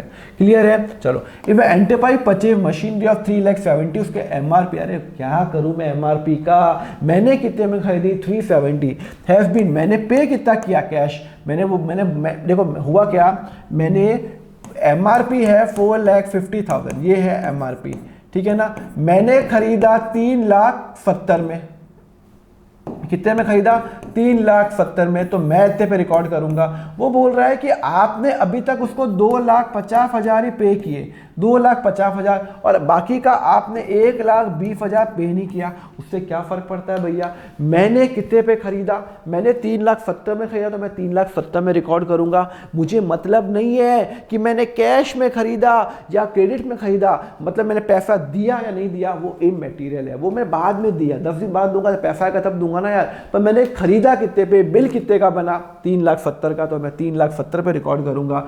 आई will record at 3,70,000 rupees, it is immaterial कि मैंने कैश पे किया हो या नहीं किया हो। क्लियर है। चलो, अगर ये समझ में आया तो आगे मूव करें, नेक्स्ट में मूव करें, the dual aspect concept. Dual aspect concept क्या होता है, देखो, as per the dual aspect concept, every transaction entered by the enterprise have a two aspect, एक अकाउंट डेबिट होगा तो एक अकाउंट क्रेडिट होगा। सो ये डेबिट क्या होता है, क्रेडिट क्या होता है, सब बताऊंगा धीरे धीरे। अभी तो आप ये समझ लो कि आप दुनिया में जो भी ट्रांजेक्शन करते हो उसके 2 इफेक्ट होते हैं। अगर मेरे बिजनेस ने एक फर्नीचर खरीदा, सपोज करो 2 लाख का फर्नीचर खरीदा, तो खुद ही सोचो, अगर मैं कोई फर्नीचर, मैं हूं बिजनेस, मैंने फर्नीचर खरीदा 2 लाख का, तो मेरे 2 ट्रांजैक्शन हो गई। कैसे, ट्रांजैक्शन तो एक ही है, 2 अफेक्ट हो गए। मेरे बिजनेस में फर्नीचर आया, हाँ 2 लाख का, और मैंने उसको 2 लाख का कैश दिया। 2 लाख का फर्नीचर आया, एक अफेक्ट, दूसरा मैंने उसको कैश दिया, 2 अफेक्ट हो गए। अब आपके मन में क्वेश्चन आ रहा होगा, सर आपने उसको भी पैसे नहीं दिए तो क्या करोगे, तो भी आंसर है मेरे पास। मैंने फर्नीचर खरीदा विशाल से, तो मैंने 2 लाख रुपए का फर्नीचर लिया, मेरे पास फर्नीचर आ गया, एक अफेक्ट। दूसरा, मैंने विशाल को पे नहीं किया, तो मेरी बुक्स में दिखाऊंगा नहीं कि मुझे विशाल को 2 लाख रुपए पे करने हैं, लाइबिलिटी दिखाऊंगा ना। तो हर ट्रांजैक्शन का, जितनी भी ट्रांजैक्शन करोगे उसके 2 अफेक्ट तो कम से कम होंगे। ऐसा हो ही नहीं सकता कि उसका एक अफेक्ट हो। सारी ट्रांजैक्शन दुनिया में उसके 2 अफेक्ट होंगे। अगर आप कोई चीज खरीदोगे तो कुछ ना कुछ दोगे, अगर आप कुछ बेचोगे तो कुछ ना पैसा आएगा। मैं पेन बनाता हूं, मैंने पेन बेचा 1 लाख में, तो भैया मैंने पेन बेचा, मेरी सेल्स 1 लाख की, पैसा कितना आया, 60,000 आया, 60,000 कैश आया, 40,000 बाद में आने वाला, तो वो बाद में दिखाऊंगा। तो टोटल मैं 1 लाख सेल दिखाऊंगा। तो मेरी ट्रांजैक्शन देखो, कम से कम 2 अफेक्ट तो कम से कम होंगे।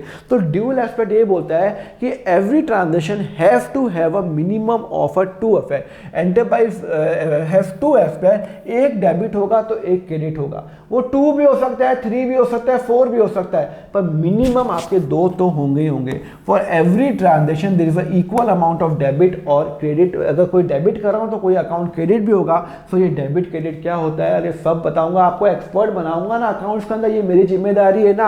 आप बस एक लाइक बटन दबा दो अगर आपको लेक्चर अच्छा लगता हो तो। The system of recording trial, ये सब्सक्राइब जरूर कर देना, जिससे मैं आपको लेक्चर लूंगा तो समझ में आएगा। डबल, जिसको मैं बोलता हूं डबल एंट्री सिस्टम बोलता हूं। क्लियर है, समझ में आ गया। तो as per the dual aspect concept, every transaction के मिनिमम 2 अफेक्ट तो होंगे ही होंगे। एक डेबिट होगा तो एक क्रेडिट होगा, और डेबिट का टोटल क्रेडिट के टोटल से हमेशा इक्वल होगा। मैं आपको बाद में समझाऊंगा। तो इस ट्रांजैक्शन के 2 अफेक्ट तो होंगे ही होंगे। तो देखो, बिकॉज ऑफ दिस प्रिंसिपल, एक अकाउंटिंग इक्वेशन जो आप बाद में पढ़ने वाले हो, asset is equal to liability plus capital, वो हमेशा ट्रू होगी। ये मैं बाद में आपको अकाउंटिंग इक्वेशन में बताऊंगा। चलो क्वेश्चन करते हैं। Furniture purchase for 1 lakh cash, for furniture account will be debited by 1 lakh and cash will be credited by 1 lakh. तो ये कौन से का एग्जांपल है, ये example furniture account debit to क्या, ये है, ये आपका आंसर होगा। देखो, हर एक ट्रांजैक्शन के 2 अफेक्ट नहीं हो गए। फर्नीचर भी आ गया, मैंने फर्नीचर 1 लाख खरीदा, मैंने कैश दिया। सर ये एंट्री कैसे हुई समझ में, अरे एंट्री बाद में बताऊंगा, अभी तो आप प्रिंसिपल समझ रहे हो, रूल समझ रहे हो, अभी एंट्री में मत घुसो। अभी ये समझो कि मैंने फर्नीचर खरीदा तो 1 लाख का फर्नीचर आया और मेरा कैश गया। दूसरा, अगर मैंने फर्नीचर क्रेडिट में लिया, अभी तक उसको पे नहीं किया, मैंने अनिल से फर्नीचर लिया, उसको पे नहीं किया, लिखा ना मैंने अनिल को विल बी पे नहीं किया, ऑन क्रेडिट, ऑन क्रेडिट का मतलब होता है पैसे नहीं दिए, उधार पे लिया, तो भी मेरे 2 इफेक्ट होंगे। फर्नीचर लिया और मेरी बुक्स में दिखाऊंगा मैं अनिल को 1 लाख रुपए देने हैं। क्लियर है, ये मैं आपको बता चुका हूँ। लैंड परचेज और land account will be debited, okay, ये मैं आपको बता चुका हूँ। Left F our said land purchase for this, out of this 70,000 have been paid in cash, balance हमने ड्यू है, हम उसको रिकॉर्ड कैसे करेंगे? अरे भैया लैंड मैंने परचेज की, कितने की परचेज की? 1 लाख की परचेज की, तो मैं रिकॉर्ड करूंगा लैंड को 1 लाख को, और 70,000 को मैंने पे नहीं, 70,000 मैंने पे कर लिया, आई हैव पेड, और ये मैंने नॉट पेड। तो मतलब मेरे 3 इफेक्ट तो कम से कम हो गए। मैंने अभी डेबिट क्रेडिट पे नहीं जा रहा हूँ, पर मैं आपको सिर्फ बता रहा हूँ, लैंड को डेबिट करूंगा 1 लाख से, क्योंकि लैंड मेरा 1 लाख से आ गया। 70,000 रुपये मुझे पे करने हैं, अनिल को किसको पे करने हैं? जिससे भी मैंने खरीदा, तो उसको 17,000 मैंने पे कर दिया, 30,000 बाद में पे करूंगा। तो टोटल मिनिमम 2 इफेक्ट तो हो गए ना, एक ये इफेक्ट और दूसरा ये इफेक्ट। तो ईच ट्रांजैक्शन के 2 इफेक्ट आपके होंगे ही होंगे। रिवेन्यू रिकॉग्नाइजेशन कंसेप्ट वो एक्विरल कंसेप्ट पे आता है, very important concept. As per the revenue recognition concept, revenue is considered to be realised when the transaction is entered into और not when the settlement is done. मतलब मैं revenue कब recognise करूंगा? जब ट्रांजैक्शन होगी, जब सेटलमेंट होगा तब नहीं, जब ट्रांजैक्शन होगी। मैं आपको एग्जांपल बता चुका हूं, बिजनेस ने शर्ट बेचा एक एम्प्लॉय को 27 मार्च को, कितने का शर्ट बेचा? 5,000 का। कब बेचा? 27 मार्च को। तो मैं उसका रिवेन्यू कब रिकॉग्नाइज करूंगा? मैं 27 मार्च को रिकॉर्ड करूंगा। मुझे पैसा 3,000 रुपये आया, मुझे पैसा कितना आया? मुझे पैसा मात्र 3,000 आया, 2,000 बाद में आने वाले हैं, पर वो पैसा कब आया? 5 अप्रैल को आया। कोई फर्क नहीं पड़ता, मैं कितने पे रिकॉर्ड करूंगा? मेरा जो अकाउंटिंग पीरियड है वो चालू होता है 1 अप्रैल को, जो चालू होता है 22 को, वो खत्म होता है 31 मार्च 2023 को, जो खत्म होता है। तो मैंने यहाँ पे शर्ट 5,000 का बेच दिया, मैं यहाँ पे रिवेन्यू 5,000 रिकॉर्ड कर लूंगा कि मेरा रिवेन्यू है, मेरी सेल्स 5,000 है। मुझे 3,000 रुपये यहाँ मिले, 3,000 रुपये यहाँ मिले 5 अप्रैल को, वेरी गुड, पर मैं 5,000, 2,000 रुपये नहीं मिले, बाद में मिल जाएंगे, पर मेरा सेल्स कितने की हुई? 5,000, तो मैं रिकॉर्ड करूंगा as per the revenue concept recognise into not when the settlement is done. ये एक्यूरल कंसेप्ट से मिलता जुलता ही है, ज्यादा फर्क नहीं है। व्हेन सेल्स आर मेड और rendered and not immaterial whether the cash मिला या नहीं मिला, उससे कोई फर्क नहीं पड़ता, मैं तो रिकॉर्ड 5 लाख पे कर लूंगा। क्लियर है? ये एक्यूरल और रेवेन्यू कंसेप्ट में ज्यादा कोई फर्क नहीं है, सेम कंसेप्ट है। एक्यूरल दोनों में डील करता है, कॉस्ट और रेवेन्यू दोनों पे, ये सिर्फ रेवेन्यू पे डील करता है। क्लियर है? चलो अगर टेस्ट करते हैं, रिलायबल है सोल्ड गुड 5 लाख, जिसमें से कंपनी को सिर्फ 3 लाख मिले। अरे मुझे क्या करना है, मैं तो 5 लाख रिकॉर्ड करूंगा और बैलेंस अभी तक मिला नहीं। What amount to be recorded? अरे भैया मैं 5 लाख रिकॉर्ड करूंगा, मेरा रेवेन्यू 5 लाख है, भले ही मुझे 3 लाख मिला हो, 2 लाख बाद में मिल जाएंगे, भागा कहाँ जा रहा है इंसान, पर मेरा रेवेन्यू तो 5 लाख का हो गया ना, तो मेरा जो इनकम है वो 5 लाख की हो गई है। क्लियर है? समझ में आया? क्वेश्चन नंबर 2 करें क्या? क्या लिखा हुआ है? Reliable pin has sold out of which company has receive only 3 lakh 40,000 in cheque in balance. अरे भाई उससे क्या मतलब है, मुझे कैश में मिले या चेक से मिले, मैंने सामान कितने का बेचा? 5 लाख का। सामान कितने का बेचा? 5 लाख का। तो मैं रिकॉर्ड अपने 5 लाख ही करूंगा, मैं रिकॉर्ड 5 लाख ही करूंगा, मैं फिर 2 लाख 3 लाख नहीं करूंगा। मैंने सामान 5 लाख का बेचा, मुझे 3 लाख कैश में रोकड़ा मिला, 40,000 का चेक मिला, उससे क्या फर्क पड़ता है चेक मिले या कैश मिले, एंड बैलेंस अभी तक पैसा नहीं मिला, उससे कोई फर्क नहीं है। मैंने बेचा 5 लाख का, मैं 5 लाख का रिकॉर्ड करूंगा, बिकॉज रेवेन्यू रिकॉर्डिंग प्रिंसिपल बोलता है जैसे आपका ट्रांजेक्शन हो गया आप उसको रिकॉर्ड कर लो, पैसा मिले या नहीं मिले दैट इज इमैटेरियल। क्लियर है? Question number 3, if the enterprise has sold goods of 50,000 on 29th March, cash इतना मिला, उससे मुझे क्या मतलब है, मैंने कितने का बेचा, 50,000 का। तो या तो आंसर होगा ये होगा या फिर ये होगा या फिर ये होगा। मैंने 29 मार्च 2022 को बेचा, मतलब 2021-22 में रिकॉर्ड करूंगा। तो 21-22 क्या है, ये वाला। तो आंसर क्या हो गया आपका, ये वाला आंसर हो गया, क्योंकि मेरा 21-22 के बीच में ये 29 मार्च आ रहा है। तो मेरा आंसर हो गया 50,000 will be recorded in 21st financial year 21-22। Clear है। चलो मैचिंग कंसेप्ट बड़ा अच्छा कंसेप्ट है। According to this concept the expense for the accounting period are match against the related revenue rather than the cash receive and cash paid. मैं आपको इसका example मैंने लिखा है क्या, देखो यहाँ पे लिखा है कॉस्ट ऑफ द, मैं आपको एग्जांपल बताता हूँ। सपोज करो मुझे एक बिल्डिंग बनाने का कॉन्ट्रैक्ट मिला, मैं कॉन्ट्रैक्टर हूँ, एक बिल्डिंग बनाता हूँ। अब बिल्डिंग बनाने का जब मुझे एक कॉन्ट्रैक्ट मिला, अभी मुझे पूरा कॉन्ट्रैक्ट सपोज करो 2 लाख का मिला। कितने का मिला, 2 लाख का। 2 लाख का मुझे कॉन्ट्रैक्ट मिला कि भैया पूरी बिल्डिंग खड़ी करके आप दे दो। अभी मैंने बिल्डिंग है ना, सिर्फ है ना मैंने 1/4 बिल्डिंग बनाई है, अभी तक 1/4 बिल्डिंग बनी है। इस साल 22-23 के अंदर मेरे इस साल 1/4 बिल्डिंग बनी है। तो भैया 2 लाख में से मेरा जो खर्चा है मैं वो 1/4 रिकॉर्ड करूंगा। मेरा इनकम कितनी रिकॉर्ड करूंगा, मैंने 1/4, सपोज करो मैंने 1/4 बनाने में मेरा खर्चा हुआ, सपोज करो मेरा खर्चा हुआ 60,000 रुपये, नहीं 60,000 नहीं, सपोज करो मेरा खर्चा हुआ 30,000 रुपये। कितना हुआ, 30,000 रुपये। तो ये आपका कौन सा मैचिंग कंसेप्ट क्या बोलता है कि आप पूरे साल में आपने बिल्डिंग का कितना पार्ट बनाया, आपने 1/4 बनाया, तो आपका रिवेन्यू कितना आ जाएगा, रिवेन्यू कितना आ जाएगा। भाई आपने 2 लाख का आपका सेल हो गई है, पर आपने 1/4 ही बनाया, तो रिवेन्यू आप 50,000 ही दिखाओगे, बिकॉज आपने 50,000 का ही काम किया इस साल, तो 50,000 दिखाओगे। और बाकी आपका खर्चा कितना हो गया, 30,000 हो गया, 30,000 हो गया, तो आपका प्रॉफिट हो गया 20,000। सर आप तो एक्चुअल कंसेप्ट में बोल रहे थे टोटल 2 लाख दिखाना चाहिए। हाँ 2 लाख दिखाना चाहिए, पर जब मैं प्रॉफिट एंड लॉस, जब जैसे भी आप आगे बढ़ोगे रूल्स बताऊंगा कि एक्चुअल मेरी इनकम कितनी है, मैंने इस साल क्या कितना काम किया।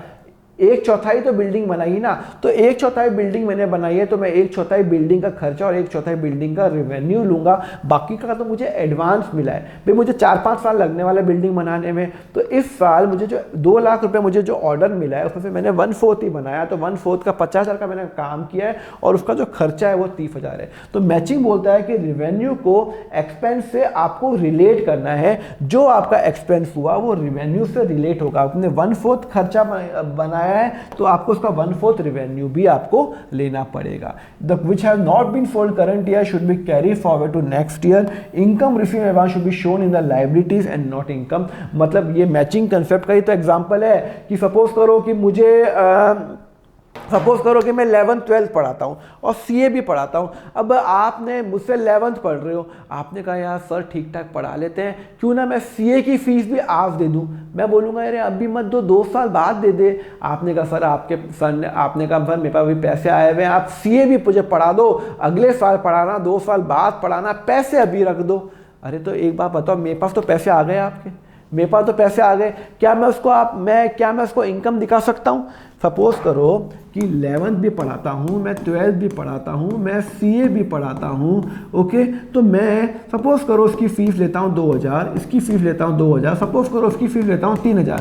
आपने कहा आप अभी 11th में हो, मैं इस साल 11th पढ़ा रहा हूँ, 2022 और 23 के बीच में मैं आपको 11th पढ़ा रहा हूँ। मैंने कहा 11th की फ़ीस दे दो, आपने मुझे 2,000 रुपये दे दिया और आपने मुझे सीए के 3,000 रुपये भी दे दिए कि सर मैं सीए भी आपसे पढ़ूंगा, अभी 12th के लिए दी, सीए भी आपसे पढ़ूंगा। मैंने कहा ठीक है कोई प्रॉब्लम नहीं है। तो आपने मुझे 5,000 रुपये दे दिए, पर मैं इस साल रिवेन्यू कितना रिकॉग्नाइज करूंगा। मैंने इस साल आपको क्या पढ़ाया, मैंने सिर्फ आपको 11th पढ़ाया, तो मैं अपना बुक्स में मैं जो रिवेन्यू है वो 2,000 रुपये रिकॉर्ड करूंगा। मेरा रिवेन्यू 5,000 नहीं है। अभी तक मैंने आपको सर्विस सीए पढ़ाया है क्या, नहीं पढ़ाया ना। मैंने आपको क्या सर्विस दी उतना ही तो मैं रिकॉर्ड करूंगा। मैंने इस साल आपको सिर्फ 11th पढ़ाई, तो मैं 11th का रेवेन्यू रिकॉर्ड करूंगा। तो मेरा इस साल का रेवेन्यू मात्र 2,000 है, फिर बाकी का 3,000 आपको मिल गया, आपको रिकॉर्ड तो करना पड़ेगा। हाँ मैं रिकॉर्ड करूंगा, पर एज अ एडवांस रिकॉर्ड करूंगा कि आपसे एडवांस आया, अगले साल में एडजस्ट करूंगा। तो ध्यान रखना, जितनी मैं सर्विस दूंगा उतना ही मैं एक्सपेंस रिकॉग्नाइज करूंगा या उतना ही मैं इनकम रिकॉग्नाइज करूंगा। क्लियर है? चलो टेस्ट करते हैं। Mister Vineet has completed 1/4 of the customer. एक कस्टमर ऑर्डर आया जिसको 2 लाख का ऑर्डर था, तो उसने 2 लाख का सिर्फ 1/4 कंप्लीट किया, मतलब 50,000 का रिकॉर्ड किया। Expense incurred so far is 35,000। वो बोलता है, सुनो, विनीत है, उसको एक ऑर्डर मिला, एक कुछ भी ऑर्डर मिला 2 लाख का, उसने वो ऑर्डर अभी तक 1/4 कंप्लीट किया। लिखा ना 1/4 ऑफ द कस्टमर ऑर्डर, मतलब अभी 1/4 कंप्लीट हुआ है। अगर पैंट का ऑर्डर, अगर शर्ट का ऑर्डर आया तो सिर्फ हाथ बने, ठीक है ना। तो कितने का ऑर्डर था? 2 लाख का। 2 लाख का मतलब उसने कितने का काम कर लिया इस साल? 50,000 काम कर लिया। तो रिवेन्यू में 50,000 दिखाऊंगा, रिवेन्यू में 50,000 दिखाऊंगा, और एक्सपेंस कितना दिखाऊंगा? एक्सपेंस कितना हुआ? 35,000। तो मेरा एक्सपेंस कितना दिखाऊंगा भाई? वो मेरा 1/4 कंप्लीट करने में मेरा एक्सपेंस लग गया 35,000। तो अल्टीमेटली मैंने इस साल 15,000 रुपये कमाए। भाई 2 लाख का ऑर्डर मिला, पर मैंने काम तो 1/4 ही किया, तो काम मैंने 50,000 का किया, उसमें खर्चा हुआ 35 का, तो 50 माइनस 35, मेरा जो प्रॉफिट होगा वो 15,000 का होगा, वो इस साल का होगा। क्लियर है? Question number 2, reliable has paid 70,000 advance rental of next year. Okay, can we record this rental expense? नहीं यार, अगले साल का रेंटल, मुझे आज मेरे पास बहुत सारे पैसे थे और मैंने कहा चलो एक काम करता हूँ कि अगले साल का रेंट भी आज दे देता हूँ। अगले साल का रेंट मैंने आज दे दिया, तो इस साल का खर्चा अगले साल का, खर्चा अगले साल का है, इस साल मैं खर्चा नहीं दिखा सकता। पर क्यों नहीं दिखा सकते? पैसा तो आपने आज पे किया ना। अरे भैया, पैसा मैंने आज पे किया, सर्विस तो मैं अगले साल यूज करने वाला हूं ना। आपको सिर्फ ये सोचना है कि आप सर्विस कब दे रहे हो, सर्विस कब यूज कर रहे हो। आपने पैसा तो दे दिया हो कि आपके पास जेब में पैसे थे, आपने दे दिए, पर खर्चा तो अगले साल का है ना। आपने अगले साल का टेलीफोन बिल आज ही पे कर दिया, तो खर्चा इस साल में आएगा, अगले साल में आएगा? खर्चा अगले साल में आएगा। अकाउंट्स में इस साल तो सिर्फ आपने पैसा पे किया है, पर आपका जो इनकम है या जो एक्सपेंस है वो तो अगले साल है ना। इस साल का तो आपका एक्सपेंडिचर है ही नहीं। आपको समझ में आया? तो ध्यान रखना, जब भी आप रेवेन्यू रिकॉग्निशन में जब भी आप रिकॉर्ड करोगे, वो किस में रिकॉर्ड करोगे? वो आप रिकॉर्ड करोगे उसी साल रिकॉर्ड करोगे जिस टाइम आपका खर्चा हुआ।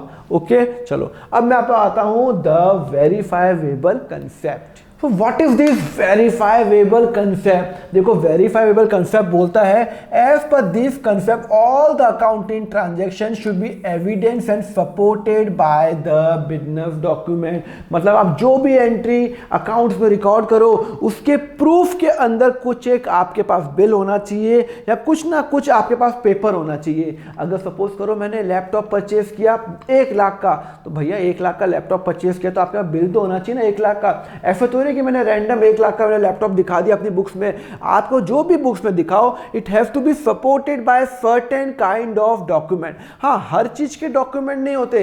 अब आप बोलो सर मैंने ऑटो में खर्च किए 50 रुपए, बिजनेस ने ऑटो में खर्च किए, अपने एम्प्लॉय को लेके गया कहीं पे और उसने 50 रुपए खर्च किए, उसका तो बिल है नहीं। हर चीज का बिल की बात नहीं कर रहा हूं, बट नॉर्मली जो इंपॉर्टेंट ट्रांजेक्शन है या सारी की सारी जो ट्रांजेक्शन है जिसका बिल आ सकता है या जिसका भी सपोर्ट मिल सकता है, उसको मुझे रिकॉर्ड करना ही पड़ेगा। एंड उसके पीछे मुझे कुछ उसका वाउचर या उसका बिल या उसका कुछ इनवॉइस लगानी ही पड़ेगी। इससे फायदा क्या होता है? पर्सनल बाइक मिट जाता है। अगर मैंने बुक्स में रिकॉर्ड किया 1 लाख का लैपटॉप, तो भैया 1 लाख का बिल होना चाहिए। कल ऑडिटर आएगा तो वो ये नहीं बोल सकता कि ये लैपटॉप तो 70,000 का है। मैं बोलूंगा भाई मैंने 1 लाख रुपए का बिल है, भैया देख लो भैया मेरे को ये पेड है, 1 लाख का बिल है तो 1 लाख का। इससे क्या फर्क, ये फायदा क्या होगा कि मैं फ्रॉड करने के पहले 2 बार सोचूंगा, क्योंकि मुझे बिल कहां से मिलेगा? मैं लैपटॉप है ना 1 लाख की जगह 2 लाख का नहीं दिखा सकता कि मैंने 2 लाख का लैपटॉप खरीदा। भैया क्यों भैया, मैं अगर मैं सब फ्रॉड करने लग गया तो भाई मैं बिल कहां से लाऊंगा 2 लाख का? तो यही तो सिस्टम है, यही तो एक अकाउंट का एडवांटेज है कि जब भी आप कोई अकाउंट में रिकॉर्ड करो, it have to be supported by the certain kind of voucher, certain kind of bills, certain kind of invoice. जैसे मैं कैश मेमो हो गया, सेल्स मेमो हो गया और इनवॉइस हो गया। चलो इसको टेस्ट करते हैं। मिस्टर 25 में फंक्शन ऑफ ऑफिस और 2 लोग without bill, can he record a business expenditure? नहीं, अरे अब बिल ही नहीं है तो कैसे रिकॉर्ड करोगे 2 लाख का? उसको प्रूफ देना पड़ेगा, उसको ऑडिटर को बताना पड़ेगा। हो सकता है उसने 2 लाख किसी को रिश्वत दी हो सकता है 2 लाख खो गए हो सकता है उसने फर्नीचर खरीदा ही नहीं हो, वो फ्रॉड करना चाहता हो, तो मैं रिकॉर्ड कैसे करूंगा? रिकॉर्ड तभी करूंगा जब मेरे पास बिल होगा। इंपॉर्टेंट ट्रांजेक्शन, भाई फर्नीचर खरीदा तो बिल तो होना चाहिए ना। विदाउट बिल आपने खरीदा, इसका मतलब आपने झूठ मूठ में खरीदा है, तो उसको मैं रिकॉर्ड नहीं कर सकता हूँ। मिस्टर फची ने 25 of 2 lakh, bill has been made for 1,70,000, can you record 2 lakh? मैंने 2 लाख का मैंने फर्नीचर खरीदा, उसने ना दुकानदार ने 1,70,000 का बिल बनाया, तो मैं 1,70,000 में रिकॉर्ड करूंगा, 2 लाख में रिकॉर्ड करूंगा? 2 लाख में नहीं करूंगा। बिल कितने का बना? 1,70,000 का, इसका मतलब है मैंने फर्नीचर 1,70,000 में खरीदा। ऐसा क्यों हुआ कि अगर आपने 2 लाख में खरीदा तो बिल भी तो 2 लाख का होना चाहिए ना? इसका मतलब है आपने पक्का घपला किया है। 1,70,000 का आपने फर्नीचर दिखाया बिल में, बाकी 30,000 आपने वो कैश दिए। अकाउंट्स में मैं उसको 1,70,000 पे रिकॉर्ड करूंगा, ना कि 2 लाख पे, बिकॉज मेरा बिल जो है वो 1,70,000 का है, तो मैं 1,70,000 का ही रिकॉर्ड करूंगा। क्लियर है? समझ में आया? तो अभी तक मैंने आपको क्या बता दिए, सारे के सारे जो मेरे अकाउंटिंग जो मेरे जो कंसेप्ट है, वो अकाउंटिंग जो एजम्पशंस है वो मैंने आपको बता दिए, 8 के 8 एंड प्लस 3 जो मैंने आपको फंडामेंटल। अब मैं मूव कर रहा हूं द वेरी इंपॉर्टेंट, ये अकाउंटिंग कन्वेंशन क्या होता है? किस चिड़िया का नाम है अकाउंटिंग कन्वेंशन? मैं आपको बताता हूं। Accounting convention are the custom और generally accepted practice which is adopted either by the general agreement और the common consent among the accountant across the globe. होता क्या है, जैसे जैसे हम अकाउंट्स में आगे बढ़ते हैं, ये कोई रूल्स और रेगुलेशंस नहीं है, पर हम नॉर्मली अपने कॉमन सेंस से हमें लग रहा है कि यार ये फॉलो हमें करना चाहिए। ये कॉमन सेंस मेरी बोल रही है, ये मेरा दिमाग बोल रहा है कि ये हमें फॉलो करना चाहिए। ये कोई रूल्स नहीं है, कोई रेगुलेशन नहीं है। क्या लिखा हुआ है? दीज आर द कस्टम और जनरली एक्सेप्टेड प्रैक्टिस। नॉर्मली सारी कंपनी फॉलो कर रही है तो मैं भी इसको फॉलो करूंगा। ये कस्टम बन गया है, ये एक चीज तरह की एक तरह से प्रथा आ गई अकाउंट्स के अंदर कि ये फॉलो करना ही है, which is adopted either by the general agreement. ज्यादातर लोग फॉलो कर रहे हैं, सारी कंपनी फॉलो कर, तो मैं भी फॉलो कर देता हूँ। और the common consent among the all the accountant, सारे अकाउंटेंट बोलते हैं ये प्रिंसिपल तो आपको फॉलो करना ही करना है। तो इसका मतलब है कि रूल्स कहीं लिखे हुए नहीं है, ये रूल्स नहीं है आपको 100% फॉलो करना है, पर ये प्रथा आई हुई है, ये कस्टम बन गया है कि ये सारी कंपनी फॉलो करेगी। अगर आपको अपने अगर आपको लोगों की नज़र में एक अच्छी कंपनी बनना है जो सारे रूल्स एंड रेगुलेशन फॉलो करती है, तो आप उसको फॉलो करो। ये एक प्रथा, एक कस्टम हो गई है जो नॉर्मली सारी कंपनी फॉलो करती है, तो मैं भी फॉलो करूंगा। क्लियर है? तो ये अकाउंटिंग कंसेप्ट और कन्वेक्शन के अंदर फर्क क्या है? देखो, कंसेप्ट में क्या होता है, ये लीगली एक्सेप्टेड है, ये लीगली लॉ में लिखा हुआ है कि आपको एक्रूअल कंसेप्ट फॉलो करना है, आपको कॉस्ट कंसेप्ट फॉलो करना है, आपको रेवेन्यू रिकॉग्निशन कंसेप्ट फॉलो करना है। ये लीगली एक्सेप्टेड नहीं है, ये नॉर्मली गाइडलाइंस बन गई है। जैसे जैसे हमारी जो आगे दुनिया बढ़ रही है, हमने एक नई गाइडलाइंस बना दी है, अभी तक ये पिक्चर में नहीं आई है, ये लॉ के अंदर नहीं आई है, तो ये लीगली एक्सेप्टेड है, ये गाइडलाइंस है जो नॉर्मली सारे लोग फॉलो करते हैं। बेसिक कंसेप्ट, इसके बेसिस पे, अकाउंटिंग कंसेप्ट के बेसिस पे ही सारी चीज़ें रिकॉर्ड होती हैं। एंड ये नॉर्मली जो अकाउंटिंग कन्वेंशन होता है ना, नॉर्मली मैं आपको बता रहा हूँ, ये प्रॉफिट एंड लॉस और बैलेंस शीट में काम आती है, ये एंट्रीज में काम नहीं आती है। ये किस में काम आती है? जब आप प्रॉफिट एंड लॉस अकाउंट बनाते हो या जब आप बैलेंस शीट बनाते हो, तब इसकी बहुत ज्यादा रिक्वायरमेंट आती है, गाइडलाइंस जो रिक्वायरमेंट आती है। नो, इसमें पर्सनल जजमेंट का कोई रोल नहीं है। पर्सनल जजमेंट का मतलब है, अगर मैंने लैपटॉप 1 लाख का लिया तो मैं 1 लाख का बिल होगा तो 1 लाख भी रिकॉर्ड करूंगा, फिर मैं उसको 17,000 पे रिकॉर्ड नहीं कर सकता। बट ऑब्वियसली बिल तो होना चाहिए ना, खरीदा 1 लाख में तो 1 लाख में रिकॉर्ड करूंगा।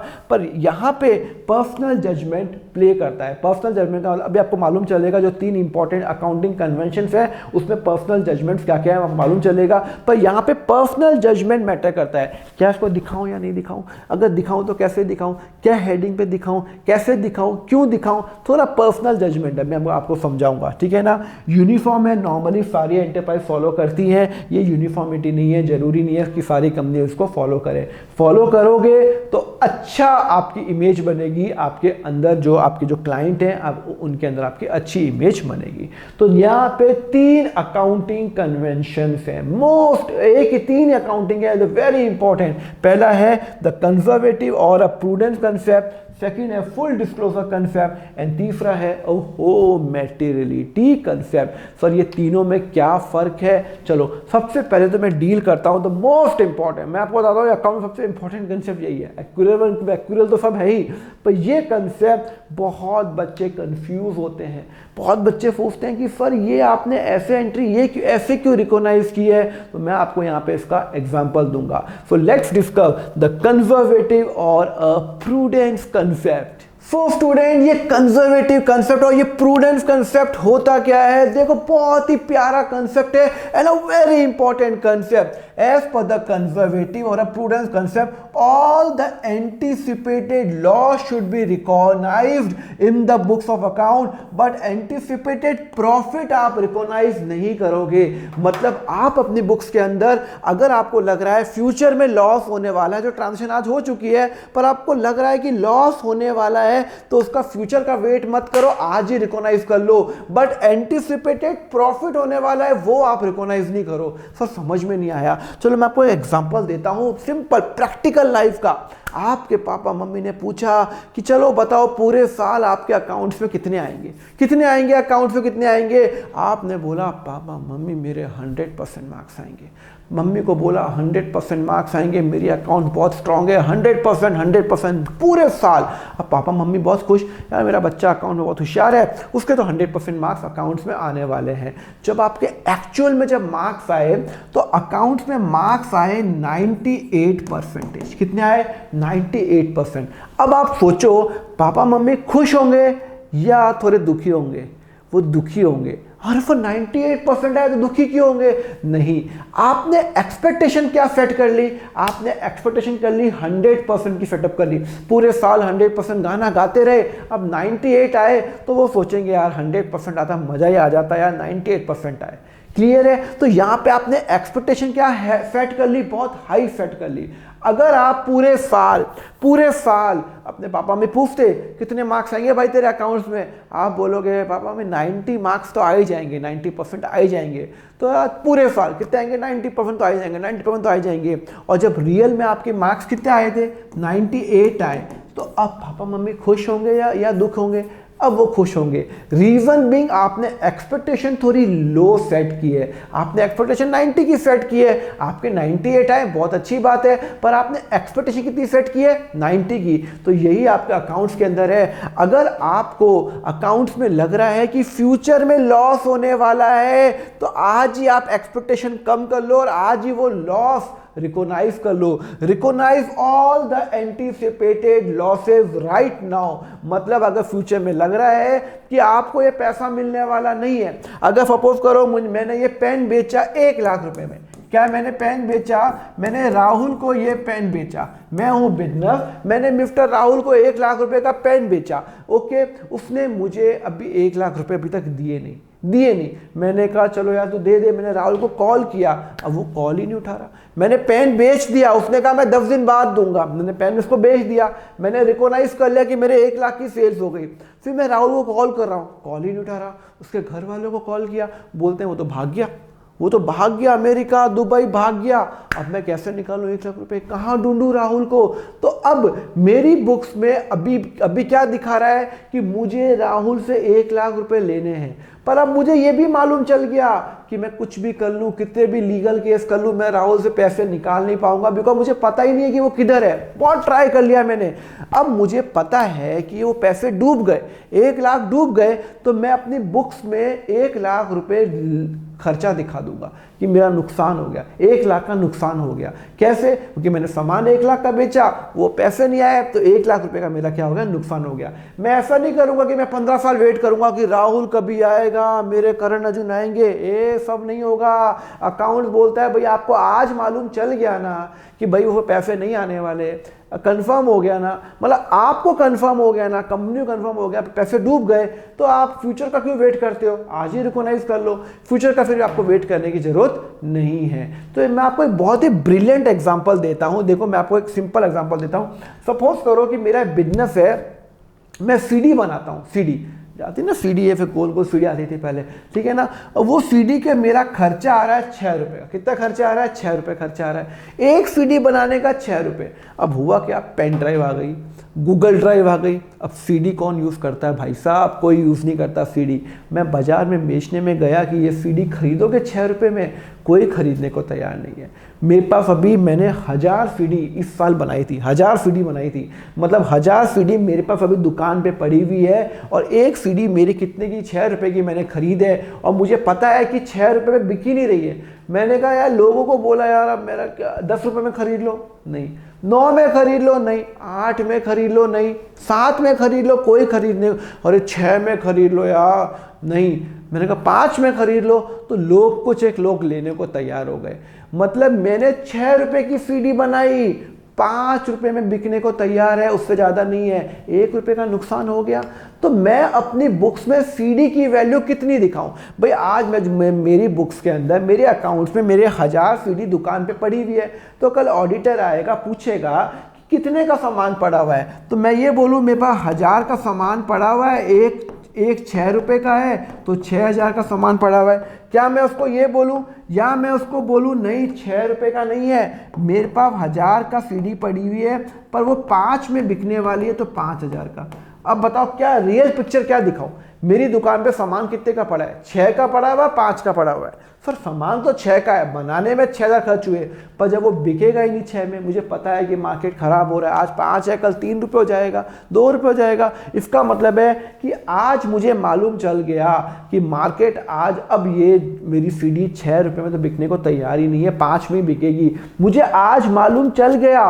तो भाई मैं फ्यूचर का वेट क्यों करूँ? जब मैं बेचूँ, मैं आज ही उसको 1000 में, उसको 5 रुपये में दिखा दूंगा, 5000 रुपये में दिखा दूंगा। तो मैं कितने पे दिखाऊंगा? मेरी सीडी कितने की पड़ी है? ऑडिटर आएगा, मैं बोलूंगा मेरी सीडी 5000 रुपये की पड़ी है, मैं 6000 दिखाऊंगा। 6000 दिखाऊंगा तो मेरे गलत हो जाएगा, बिकॉज मेरे पास जो वैल्यू है स्टॉक की वो 5000 ही है, बिकॉज वो 5 रुपये बिकने को ही तैयार है। तो यहाँ पे मैं आपको कंसेप्ट क्या बताया? तो very important, the conservative. Conservative का मतलब होता है कि आप थोड़ा कंजूसी से चलो, आप थोड़ा ऑप्टिमिस्टिक नहीं सोच के आप वो सोचो कि अगर लॉस हो गया तो आज रिकॉग्नाइज कर लो।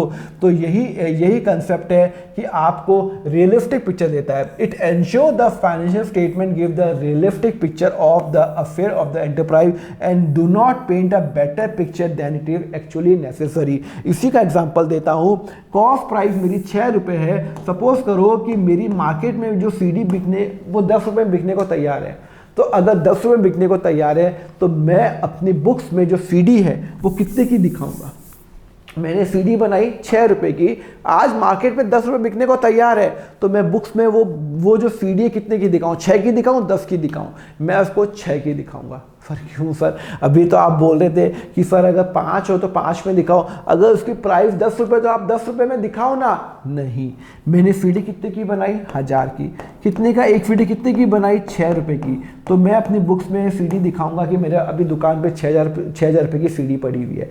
सर 10 आपके 10 में सीडी बिकने को तैयार है, आपकी बात सही है, बिकने को तैयार है, पर हो सकता है कल मार्केट खराब हो जाए, हो सकता है मार्केट खराब हो जाए, हो सकता है कुछ और हो जाए, मेरी सीडी नहीं बिके 10 में, तो मैं बेटर पिक्चर नहीं दिखा सकता, मैं बेटर पिक्चर नहीं दिखा सकता, लोगों को मैं बेवकूफ़ नहीं बना सकता। हो सकता है 10 में बिके, हो सकता है 9 में बिके, मैं बोलूँगा चलो ये 20 में बिक जाएगी, ऐसा थोड़ी होता है। तो लॉ ये बोलता है, अकाउंट्स ये बोलता है, भाई आपको बेटर पिक्चर नहीं दिखानी है, जो होगा अच्छा होने वाला है तो जब होगा तब दिखाओ, पर अगर कुछ बुरा हो गया तो वो आज ही दिखा दो, क्योंकि आपको रियलिस्टिक पिक्चर देनी है। आपको पता है कि आपका नुकसान हो गया तो वो आज ही दिखा दो, पर अगर आपको लग रहा है आपका प्रॉफिट होने वाला है तो वो आज नहीं दिखाओगे, जब होगा तब दिखाओगे। मतलब अगर मुझे मेरी सीडी की प्राइस आज 10 रुपये में आराम से मार्केट में बिकने को तैयार है तो मैं सीडी 6000 की ही दिखाऊंगा। एक सीडी 6 रुपये की 6000 की। अगर 10 में बिकने को तैयार है तो मैं 10 में नहीं दिखाऊंगा, क्योंकि मैं एक्सपेक्टेड प्रॉफिट नहीं दिखा सकता, हमेशा एक्सपेक्टेड लॉस दिखाता हूं। और यही अकाउंट की सबसे इंपॉर्टेंट जान है, सबसे इंपॉर्टेंट प्रिंसिपल है, क्योंकि इसी से मैं अपनी ट्रू पिक्चर दिखाता हूं। कोई कंपनी फ्रॉड नहीं कर सकती, कोई कंपनी एरर नहीं कर सकती, कोई कंपनी किसी को बेवकूफ नहीं बना सकती, बिकॉज मुझे बेवकूफ बनाना बहुत आसान है। पापा मम्मी को बोल दिया 100% पूरे मार्क्स आएंगे, ये मैं बेवकूफी तो बना रहा हूं, क्योंकि मुझे पता नहीं कितने आएंगे, 90। हाँ, मैं रियलिस्टिक पिक्चर दूंगा, पापा 90 तो आ ही जाएंगे, तो चलो फिर भी रियल लगता है। क्लियर है? चलो, तो यही मैं आपको कंसेप्ट बता रहा हूं कि it is because of this concept मैं जो क्लोजिंग स्टॉक को ऐसे दिखाता हूं, जो आप प्रोविजन फॉर डाउटफुल डेट भी मैं बनाता हूं, जो आपको आगे मालूम चलेगा। मैंने आपको पता है ना एग्जांपल, 1 लाख का राहुल को सामान बेचा और राहुल भाग गया, तो अब मैं क्या करूंगा, या तो मैं प्रोविजन फॉर डाउटफुल डेट बनाऊंगा या बैड डेट बनाऊंगा कि मेरा पैसा डूब गया। तो अगर मुझे मालूम चल गया कि पैसा डूब गया तो मतलब डूब गया, आज ही रिकॉग्नाइज कर लो, फ्यूचर का वेट नहीं करो। क्लियर है? जॉइंट लाइफ पॉलिसी ये provision for pending lawsuit against the firm आपको दिखानी पड़ेगी, या आप आगे समझ जाओगे, पर इसका एक लिमिटेशन भी है, बहुत इंपॉर्टेंट है। द कंजर्वेटिव कंसेप्ट का, द प्रूडेंस कंसेप्ट का सबसे इंपॉर्टेंट लिमिटेशन है। लिमिटेशन का मतलब डिसएडवांटेज भी है। क्या है? देखो, इससे होता क्या है, पहला disadvantage, it may overstate the liability and understate the asset and it does not recognise the anticipated revenue. होता क्या है कि मैं अपनी जो एक पिक्चर एक ऐसी पेश कर रहा हूं कि मुझे पता है कि मेरा 6 रुपए की सीडी 10 में बिकने को तैयार है, 10 में बिक रही है, तो भी मैं 6 में दिखा रहा हूं, तो ये थोड़ा गलत तो है ही, ये लिमिटेशन है। पर ये कॉस्ट, ये यही कंसेप्ट बोलता है कि आपको कम से कम में दिखाना, जितना कम होगा उतने कम में दिखाओ, तो मैं 6 में दिखा रहा हूं। तो ये क्या ना, लायबिलिटी ओवरस्टेट कर लेती है या फिर मेरी एसेट को अंडरस्टेट करती है। अंडरस्टेट एसेट की क्या हो रहा है, क्योंकि देखो ना मेरा एसेट कितना दिख रहा है, मेरे पास कितने का माल है, 6000 का, एक्चुअली माल 10,000 का पड़ा है, एक सीडी 10 रुपए में बिकने को तैयार है, माल 10,000 का पड़ा हुआ है, पर मैं कितना दिखा रहा हूँ, 6000 दिखा रहा हूँ। तो इससे ये एक लिमिटेशन आती है, कोई प्रॉब्लम नहीं, लिमिटेशन है। It lead to the creation of the secret reserve.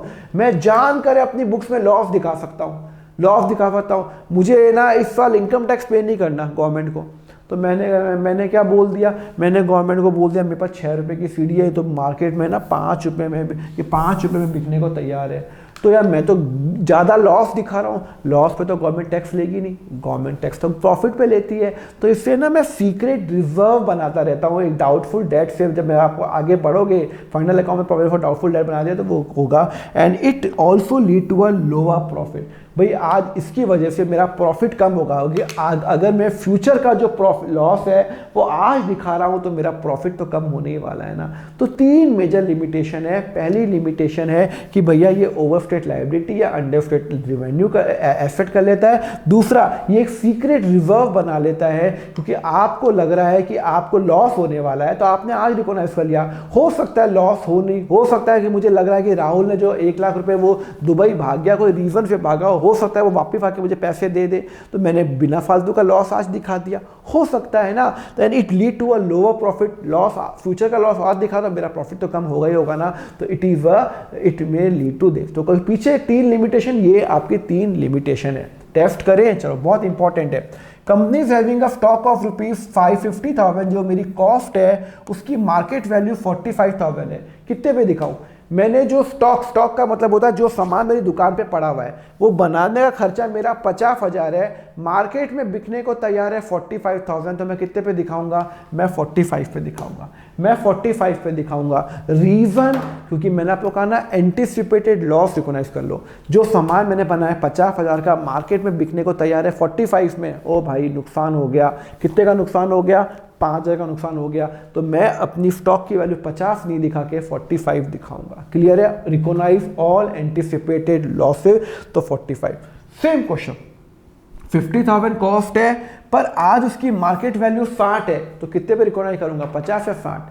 मैंने कहा ना एंटिसिपेटेड लॉस रिकॉग्नाइज करना है, एंटिसिपेटेड प्रॉफिट रिकॉग्नाइज नहीं करना, एंटिसिपेटेड प्रॉफिट रिकॉग्नाइज नहीं करना। तो लॉस कितना है 50, आपका 50,000 का आपने सामान बेचा बनाया और आपको लग रहा है यार ये तो 60,000 में बिक सकता है, तो आप उसको 60,000 नहीं दिखाओगे, यू विल शो एट 50,000। तो इसका मतलब है you will show at cost और market price whichever is lower, जो भी उन दोनों में से कम है वो दिखाओगे। तो पहले क्वेश्चन में 50 और 45 में 45 कम था, 45 दिखाया, एंटीसिपेटेड लॉस रिकॉग्नाइज किया। 50 और 60 में 50 कम है तो मैं 50 में दिखाऊंगा, 60 में नहीं दिखाऊंगा। Question number 3, one of the customer have defaulted the payment of 6,000 and only 70% is recoverable from him in the future. What should be the accounting approach? एक कस्टमर है जिससे मुझे 6,000 रुपये लेने हैं, उसमें से मुझे लग रहा है 70% नहीं आएगा, 70% आएगा, 70% आएगा। इसका मतलब है 30% नहीं आने वाला, इसका मतलब है 1800 नहीं आएगा। भाई मुझे कस्टमर से लेने 6,000 रुपये, 70% तो आ जाएगा, बाकी का 30% मुझे लग रहा है नहीं आएगा। मुझे लग रहा है यार कि शायद वो पैसे नहीं देगा, तो यार मुझे पता चल गया वो पैसे नहीं देगा, तो मैं फ्यूचर का क्यों वेट करूं, आज ही रिकॉग्नाइज कर लेता हूं और मैं अपना लॉ, अपना जो क्या कहते हैं जो प्रोविज़न है, मैं 1800 का मैं आज ही लॉस रिकॉग्नाइज कर लूँगा कि 1800 मुझे आने वाले ही नहीं है। समझ में आया? 6,000 रुपये कस्टमर से लेने हैं, 70% तो मुझे पैसा मिल जाएगा, रिकवरेबल है, तो बाकी का 30% रिकवरेबल नहीं है, 30% नहीं निकलेगा। मुझे पता है कस्टमर नहीं देगा 30%, तो मुझे पता है जब वो कस्टमर नहीं देगा तो मैं क्यों उसको आज रिकॉग्नाइज करूँ, मैं सॉरी नहीं देगा तो आज ही रिकॉग्नाइज कर लेता हूँ। लॉस हो गया 30% का, तो 6,000 का 30% मुझे नहीं देने वाला, तो मैं 1800 का लॉस आज ही रिकॉग्नाइज कर लूँगा as per the conservative approach और अ प्रूडेंस कंसेप्ट। अब ये क्वेश्चन नंबर 4 बहुत इंपॉर्टेंट है। Anil Mehta think that one of the customer Mr. Vikas is really happy with the product the company sold for 40,000. Anil Mehta think that Vikas is happy with the product and he can pay 20% more. Should the company recognize extra 20%? हुआ क्या, देखो हुआ क्या, मैंने एक customer को बेचा, mister विकास को 40,000 का एक सामान बेचा और विकास बहुत खुश है, बहुत खुश है। विकास में सामान बेचा कि 40,000 का सामान बेचा, विकास बहुत खुश है, क्या गजब प्रोडक्ट बनाया। अब मुझे ना, मैं हूँ कंपनी, मुझे लग रहा है विकास खुश होके 40 की जगह 20% और दे देगा, मतलब 40,000 तो देगा ही देगा, 20% 8,000 रुपये और देगा। तो क्या मैं वो 8,000 रुपये, क्या मैं अब रिवेन्यू रिकॉग्नाइज कर सकता हूँ कि नहीं, मुझे तो विकास 48,000 देगा। अरे क्यों, हवाई किले बनानी है? नहीं भैया, आप एक्सपेक्टेड एंटीसिपेटेड प्रॉफिट रिकॉग्नाइज नहीं कर सकते, एंटीसिपेटेड लॉस रिकॉग्नाइज कर सकते हो, एंटीसिपेटेड प्रॉफिट कभी भी रिकॉग्नाइज नहीं कर सकते। वापिस बता रहा हूं, हमेशा anticipated profit recognise, loss recognise कर सकते हो, एंटीसिपेटेड प्रॉफिट कभी भी रिकॉग्नाइज नहीं कर सकते। तो मैं यहाँ पे 40,000 का ही दिखाऊंगा, भले वो मुझे फ्यूचर में ज़्यादा पे करेगा, तब मैं रिकॉग्नाइज कर लूँगा जब होगा, पर अभी तो मुझे 40,000 ही लग रहा है, तो 40,000 रिकॉर्ड मैं करूँगा। क्लियर है? चलो ये हो गया फुल डिस्क्लोजर। तो ये हो गया आपका कंजर्वेटिव एंड प्रूडेंट कंसेप्ट। अब फुल डिस्क्लोजर कंसेप्ट बहुत इंपॉर्टेंट कंसेप्ट है। As per the full disclosure concept, all the significant information relating to the economic affair of the enterprise should be completely disclosed। मतलब अगर आपकी companies में जितनी भी information है, सारी इंफॉर्मेशन आप उसको, आप अपनी कंपनी की सारी इंफॉर्मेशन आप अपने शेयर होल्डर्स को दे दोगे। मतलब जितनी भी इंफॉर्मेशन आपके पास है, आपने 100 एम्प्लॉय को कितनी सैलरी पे की वो आपको दिखानी है, आपने पूरे साल में कितना रेंट पे किया वो दिखाना है, पूरे साल में आपने कितना टेलीफोन का एक्सपेंस पे किया सब दिखाना है। फुल डिस्क्लोजर ये बोलता है कि आपको अपने शेयर होल्डर्स को, अपने ओनर को, अगर मैं कंपनी हूं, अगर रिलायबल पेन लिमिटेड हूं, तो रिलायबल पेन लिमिटेड को सारी इंफॉर्मेशन अपने कस्टमर को या अपने शेयर होल्डर्स को बतानी है। छोटी से छोटी इंफॉर्मेशन, बड़ी से बड़ी इंफॉर्मेशन बतानी है। तो it should be when all the information related to the concept of the enterprise should be completely, सारी की सारी चीजें दिखानी है। whether information should be disclosed or not depend upon the materiality of the information। क्या ये information बतानी है नहीं बतानी है वो मटेरियलिटी पे डिपेंड करता है। अभी बताता हूँ। Disclosure of the material fact does not mean the disclosing the secrets of the business.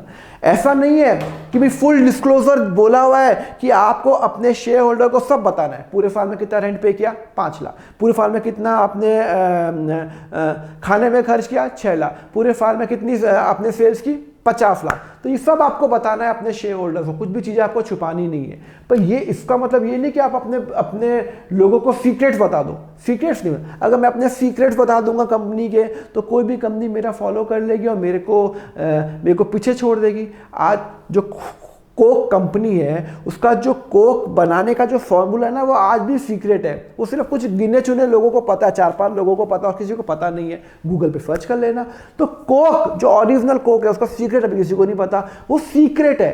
तो अकाउंट्स ये नहीं बोल रहा कि आप अपने सीक्रेट्स बता दो, सीक्रेट्स नहीं बताने। अगर आपको लग रहा है कि ये सीक्रेट है और ये बहुत ज़्यादा इंपॉर्टेंट है मेरी कंपनी की ग्रोथ के लिए, ये मैं नहीं बताऊंगा, तो आप मत बताओ, कोई इन्फॉर्मेशन नहीं है। पर बाकी इन्फॉर्मेशन बता दो। तो सीक्रेट्स जरूरी नहीं है आपको बताना। अगर आप प्रूव कर सको ऑडिटर कमिटीज़ को कि भाई ये इन्फॉर्मेशन मेरे लिए बहुत इंपॉर्टेंट है, ये बाहर नहीं जानी चाहिए, ये मेरा एक टैलेंट है, ये मुझे सबको नहीं बताना, तो ये आप जरूरी नहीं है सब बताओ। क्लियर है? It is because of this concept various items are not recorded in the accounting statement are shown by the way of the footnote। Example के लिए मैं सिंपल एग्जाम्पल बता रहा हूं। सपोज करो आपको मेरी कंपनी के बारे में मालूम करना है कि मेरी कंपनी कैसी है। मेरी रिलायबल पेन लिमिटेड कंपनी है। अब मेरी कंपनी अच्छी है खराब है वो आपको मालूम करना है। मैंने आपको सब बता दिया। मैंने आपको बता दिया कि मेरी कंपनी में 50 लाख की सेल्स हो रही है, 50 लाख की सेल्स हो रही है। ओके, मैंने बता दिया जो मेरा खर्चा है वो 35 लाख का ही है। अच्छा भाई सर आप बहुत खुश हो गए। तो मैंने कहा मेरा 15 लाख का क्या है प्रॉफिट है, ठीक है ना। बट मैंने कुछ एक चीज़ें आपको छुपा दी। क्या छुपा दी? गलती से छुपा दी। क्या? मेरे पास मेरे इनकम टैक्स वालों ने मेरे पे केस किया हुआ है 1 करोड़ रुपए का। केस किया हुआ है 1 करोड़ रुपए का। मैंने आपको नहीं बताई। क्या ये गलत है? हाँ गलत है, मुझे बताना चाहिए। अब हो सकता है वो केस मैं जीतूं या इनकम टैक्स जीते, वो बात की बात है, पर मुझे आपको सारी इंफॉर्मेशन बतानी है। मेरे जो कंपनीज के जो मालिक हैं या जो कंपनीज में जो इंटरेस्ट रखते हैं, मैं उनको सब अपना चिट्ठा खोल दूंगा कि मेरे पास एक इनकम टैक्स ने मेरे पास केस किया हुआ है, या एक एम्प्लॉय का, मेरे एम्प्लॉय का एक हाथ कट गया, उसने मुझे 2 करोड़ रुपए का मानहानि का किया हुआ है, उसने केस किया हुआ है। तो अभी वो केस मैं भी जीत सकता हूं, वो भी जीत सकता है। वो बात की बात है। कोर्ट का तो सिस्टम चलता रहेगा 4, 5 साल, 20 साल, बट अभी एज ऑफ नाउ मुझे ये इंफॉर्मेशन अपने बतानी पड़ेगी। हाँ, मैं अपनी बुक्स में नहीं दिखाऊंगा क्योंकि बुक्स में तो पता नहीं। आज मैं बुक्स में ये, अगर मान लो कोई एम्प्लॉय का हाथ कट गया मेरी कंपनी के अंदर और उसने मेरे पे 2 करोड़ का केस कर दिया, तो मैं बुक्स में ये नहीं दिखाऊंगा कि मुझे उसको 2 करोड़ पे करने हैं। क्यों भैया 2 करोड़ क्यों पे करने हैं? वो भाई मैंने बोला मैं तेरे को 50 लाख पे करूंगा, वो भाई साहब डिजर्व कर रहा है 2 करोड़ रुपए, तो अब दोनों में डिस्प्यूट हो गया, केस हो गया। पर अब मैं इंफॉर्मेशन बैलेंस शीट के नीचे दे दूंगा, भाई मेरे पास एक एम्प्लॉय ने केस किया हुआ है 2 करोड़ रुपए का, हो सकता है ये केस मैं जीत जाऊं, हो सकता है केस वो जीत जाए, वो फ्यूचर में देखेंगे, पर मैं आपको वो इंफॉर्मेशन अभी के अभी सारी दे दूंगा। क्लियर है? तो इसको मैं बोलता हूं the full disclosure concept. Let's test ourself. Due to this concept various facts which are not recorded in the accounting are shown by the where. अच्छा सॉरी, ये फुटनोट में मैं कंटीजेंट लायबिलिटी, इसको मैं बोलता हूं कंटीजेंट लायबिलिटी। आप आगे बताने वाला हूं कंटीजेंट लायबिलिटी होती क्या है। फुटनोट के अंदर मैं इसको दिखा दूंगा कि भाई मेरे पास ये केस हो चुका है contingent liability. Market value of investment, मैंने एक इन्वेस्टमेंट किया 50 लाख रुपए का कोई कंपनी के अंदर, आज उसकी वैल्यू 70 लाख हो गई, तो मैं फुटनोट में दिखा सकता हूं, नीचे दिखा सकता हूं भैया आज मेरे पास इन्वेस्टमेंट 20 लाख बढ़ चुका है। बैलेंस शीट में नहीं दिखा सकता, पर फुटनोट के अंदर तो मैं जरूर इसको दिखा सकता हूं। Due to this concept various facts are recorded are not recorded, statement not shown by the way of the footnote. कौन कौन से फुटनोट पे दिखाता हूं? Due to the full disclosure concept. Clear है? Okay. Income tax department has filed a case against the company for 2 crore tax evasion. Company has rejected and filed a court case. क्या company को 2 crore liability दिखानी चाहिए? नहीं, liability नहीं दिखानी चाहिए। भाई कंपनी ने, इनकम टैक्स ने कंपनी को बोला भाई तुम्हारे पास 2 करोड़ का मैं केस करता हूं, ठीक है, मैंने कहा चलो ठीक है, मेरे पास केस हो गया कि मैं मान लूँगा, मैंने बोलूँगा मैं तो नहीं दूंगा 2 करोड़ रुपए, आप गलत हो, इनकम टैक्स बोल रहा है आप गलत हो, मैं बोल रहा हूँ आप गलत हो, दोनों में आर्ग्यूमेंट्स हो गए, पेपर हो गए, सब वो क्या कहते हैं एक्सचेंज हो गए। तो अब मैं अपनी बुक्स में लाइबिलिटी 2 करोड़ तो नहीं दिखा सकता हूँ। अगर मैंने बुक्स में 2 करोड़ लाइबिलिटी दिखा दी, इसका मतलब है मुझे इनकम टैक्स को 2 करोड़ रुपये पे करना है? नहीं, मैं फुट नोट में दिखाऊंगा कि भैया मेरे को इनकम टैक्स ने एक नोटिस भेजा है 2 करोड़ का, हो सकता है कि मैं वो पे करूं या हो सकता है नहीं पे करूं, कोर्ट डिसाइड करेगा, supreme court, high court decide करेगा कि मुझे पे करना है नहीं करना है। क्लियर है? तो यहाँ पे मैं लायबिलिटी 2 करोड़ नहीं दिखाऊंगा, मैं इसको फुट नोट में दिखाऊंगा, फुट नोट में दिखाऊंगा as a contingent liability. Contingent liability का मतलब होता है जो मैं शायद मुझे पे करनी पड़ सकती है। क्लियर है? Question 3, there were pending cause on the company which the company think that it is not payable. Company को लगता है, company is waiting for court judgment, should the company show? Yes, company को दिखाना पड़ेगा as a contingent liability, दिखाना पड़ेगा कि भाई मेरे पास कोई 50,000 का केस हुआ है तो लोगों को मुझे बताना पड़ेगा। अब ये फिर मेटीरियलिटी कंसेप्ट क्या है? आपने कंटीजेंट बता, आपने ये फुल डिस्क्लोजर बता दिया, मेटीरियलिटी कंसेप्ट क्या है? ये एक एक्सेप्शन है फुल डिस्क्लोजर कंसेप्ट का। Materiality concept is an exception to full disclosure. अब आपको समझाता हूं, देखो, as per this concept the facts having the insignificant effect और it is irrelevant to the user need not to be close. These item are generally disclose with the other item. Simple example बता रहा हूं, आपने Reliance limited की आपने income statement खोली, क्या खोली? Income statement. अब रिलायंस लिमिटेड में कम से कम 1 लाख एम्प्लॉय होंगे, 1 लाख एम्प्लॉय होंगे। अब वो अपनी इनकम स्टेटमेंट में ये देने लग जाए कि मैंने मिस्टर आकाश को इतनी सैलरी पे की, मिस नेहा को इतनी पे की, प्रियंका को इतनी पे की, क्या कहते हैं, राहुल को इतनी सैलरी पे की, अमित को इतनी सैलरी पे की, और ऐसे करोड़ों ABCD ऐसे पूरी एनुअल रिपोर्ट में उसने ना 1 लाख एम्प्लॉय के नाम लिखे हुए, उनकी सैलरी लिख दी। तो आप तो पागल हो जाओगे, चक्कर आ जाओगे, यार क्या है? आप बोलोगे भाई साहब मुझे इतनी सब इन्फॉर्मेशन नहीं चाहिए, मुझे बताओ पूरे साल में रिलायंस लिमिटेड ने लोगों को कितनी सैलरी पे की। हाँ, अब रिलायंस लिमिटेड बताएगा कि हाँ देखो, मैंने पूरे साल में 5 करोड़ रुपए सैलरी पे की एम्प्लॉय को। तो फुल डिस्क्लोजर में ऐसा मतलब ये नहीं कि मुझे सारा बताना है कि मैंने मिस्टर ए को, मिस्टर बी को, मिस्टर सी को कितनी सैलरी पे की, नहीं, मुझे ये अपने प्रॉफिट एंड लॉस में ये बताना है कि भाई साहब कि मैंने पूरे साल के अंदर 5 करोड़ सैलरी पे की। आपको ब्रेकअप चाहिए, कंपनी से मांगो, कोई प्रॉब्लम नहीं है, पर मैंने पूरे साल में 5 करोड़ सैलरी पे की। तो यहाँ पे वही बता रहा हूँ कि इनसिग्निफिकेंट आइटम मर्ज कर लो। मैंने 100 जगह, मैंने ना लाखों जगह उसने प्रॉपर्टी रेंट पे दे रखी है, तो वो आपको ये बताएगा कि मैंने मुंबई में इतना रेंट पे कर रहा हूँ, दिल्ली में इतना रेंट, दहीसर में इतना, थाने में इतना। अरे नहीं भैया, हमें बताओ रेंट कितना पे किया, ये बताओ। तो इनसिग्निफिकेंट इंफॉर्मेशन को क्लब कर लो। वो बोलेगा मैंने स्टेशनरी, मैं रिलायंस से पूछता हूं तुम्हारा स्टेशनरी का कितना खर्चा है, स्टेशनरी मतलब पेन पेपर का, तो वो बोलेगा अच्छा मैंने 2 पेन खरीदे, फिर 5 पेन और खरीदे, फिर मैंने 50 पेन और खरीदे। अरे मैंने कहा छोड़ो ना, कितने की स्टेशनरी ली, पेन, रबर, पेंसिल मिला के उसने कहा मैंने टोटल 1 करोड़ की स्टेशनरी ली, मुझे वो बता दो। तो यहाँ पे वही बोल रहा है, लॉ ये बोल रहा है कि जब आप इंफॉर्मेशन देते हो अपने कस्टमर को या अपने क्लाइंट को या गवर्नमेंट को या अपने शेयर होल्डर्स को, तो मैटीरियलिटी आप देखो कि भैया ये मटेरियल है क्या। ये तो नहीं मटेरियल है कि मैंने 10 पेन खरीदे, ये मटेरियल है कितने की मैंने स्टेशनरी खरीदी, ये मटेरियल है। तो it is an exception to full disclosure बोलता है सब कुछ दिखा रहा है, पर मैटेरियलिटी बोलता है कि जो छोटी मोटी चीजें हैं वो आपको नहीं दिखानी है। तो बहुत इंपॉर्टेंट है, कैसे मालूम चलेगा कि ये इंफॉर्मेशन मटेरियल है या नहीं है? वो मालूम ऐसे चलेगा कि अगर आप कोई गलत चीज कर रहे हो तो आपको दिखाना पड़ेगा। आज अगर कंपनी के केस में, आज अगर कंपनी को अगर सपोज करो कोई फ्रॉड कर रहा है तो उसको वो बताना पड़ेगा लोगों को कि मेरे पास छोटा सा एक फ्रॉड का केस भी आया हुआ है। आपके पापा मम्मी ने आपको पॉकेट मनी दी 1000 रुपये, क्या दी? पॉकेट मनी दी 1000 रुपये। आपको पूछा कहाँ कहाँ खर्चा किया, आपने बताया मैं ये रेस्टोरेंट गया, इस दिन ये रेस्टोरेंट गया, उस दिन ये रेस्टोरेंट गया। पापा मम्मी बोलते हैं अरे यार छोड़ो ना यार, बताओ रेस्टोरेंट में कितने खर्च किया? आपने कहा 200 रुपये।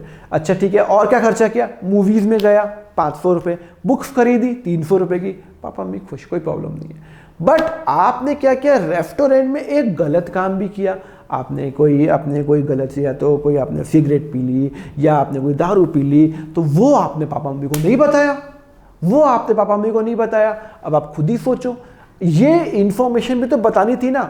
आपने पापा मम्मी को बता दिया कि मैंने पूरा खाने पीने में खर्चा 200 रुपये पूरे महीने में खर्च किया एग्जाम्पल के लिए, बट आपने बोला सर, आपने तो कहा ना कि मैटीरियलिटी इंफॉर्मेशन बताओ। मैंने कोई रेस्टोरेंट का ब्रेकअप तो नहीं बोला है कि ये ABCD का, नहीं, मैं ये नहीं बताऊंगा। बट इसके अंदर अगर मुझे लग रहा है कोई इंफॉर्मेशन मैटीरियल है ये, जिससे लोगों को मेरे बारे में सही राय ली जा रही है, तो वो मैं बताऊंगा। हाउएवर वो इमैटीरियल हो सकता है कि मैंने 2 रुपए की ही सिगरेट पी हो, किसी ने गलत काम किया हो, 2 रुपए की सिगरेट। तो फिर आप तो बोल रहे हो मैटीरियलिटी बोलता है कि सर ये तो बताओ मत, आप तो 200 पे बताओ। नहीं, मैं ये बताऊंगा क्योंकि ये इंफॉर्मेशन मेरे लिए ये मेरे इन्वेस्टर जो मेरे पापा मम्मी ने मुझे पे पैसा लगाया है, ये इंफॉर्मेशन जरूरी है। उनको मालूम चल रहा है कि बच्चा गलत राह पे चल रहा है, गलत चीज कर रहा है, तो यहाँ पे ये इंफॉर्मेशन बताना जरूरी है। इमैटीरियल है, 2 रुपए का ही बात है, पर बतानी जरूरी है क्योंकि ये उनके लिए मटेरियल हो गया। तो how the information item if considers material if there is a reason to believe that knowledge would influence the decision. अगर मेरे पापा को मालूम चल जाएगा कि मैंने सिगरेट पी है, तो उनको मालूम चल जाएगा ये तो गलत है, ये जरूरी है बताना इंफॉर्मेशन, तो वो मेरी पैसे कट कर लेंगे या मुझे कहीं और रीहैब बेचेंगे, मुझे सेंड करेंगे क्योंकि मेरी लत लग गई गलत। समझ में आया नहीं आया आपको, कंसेप्ट में आया? तो मैटेरियलिटी कंसेप्ट ये बोलता है जरूरी नहीं है एक कंपनी का जो मटेरियल है वो दूसरे कंपनी के लिए इमैटेरियल होता है। एग्जांपल देता हूं, सपोज करो कि मैंने एक 5,000 का सामान खरीदा, अगर मेरी कंपनी की सेल्स ही 1 लाख की है तो मेरे लिए वो मटेरियल है।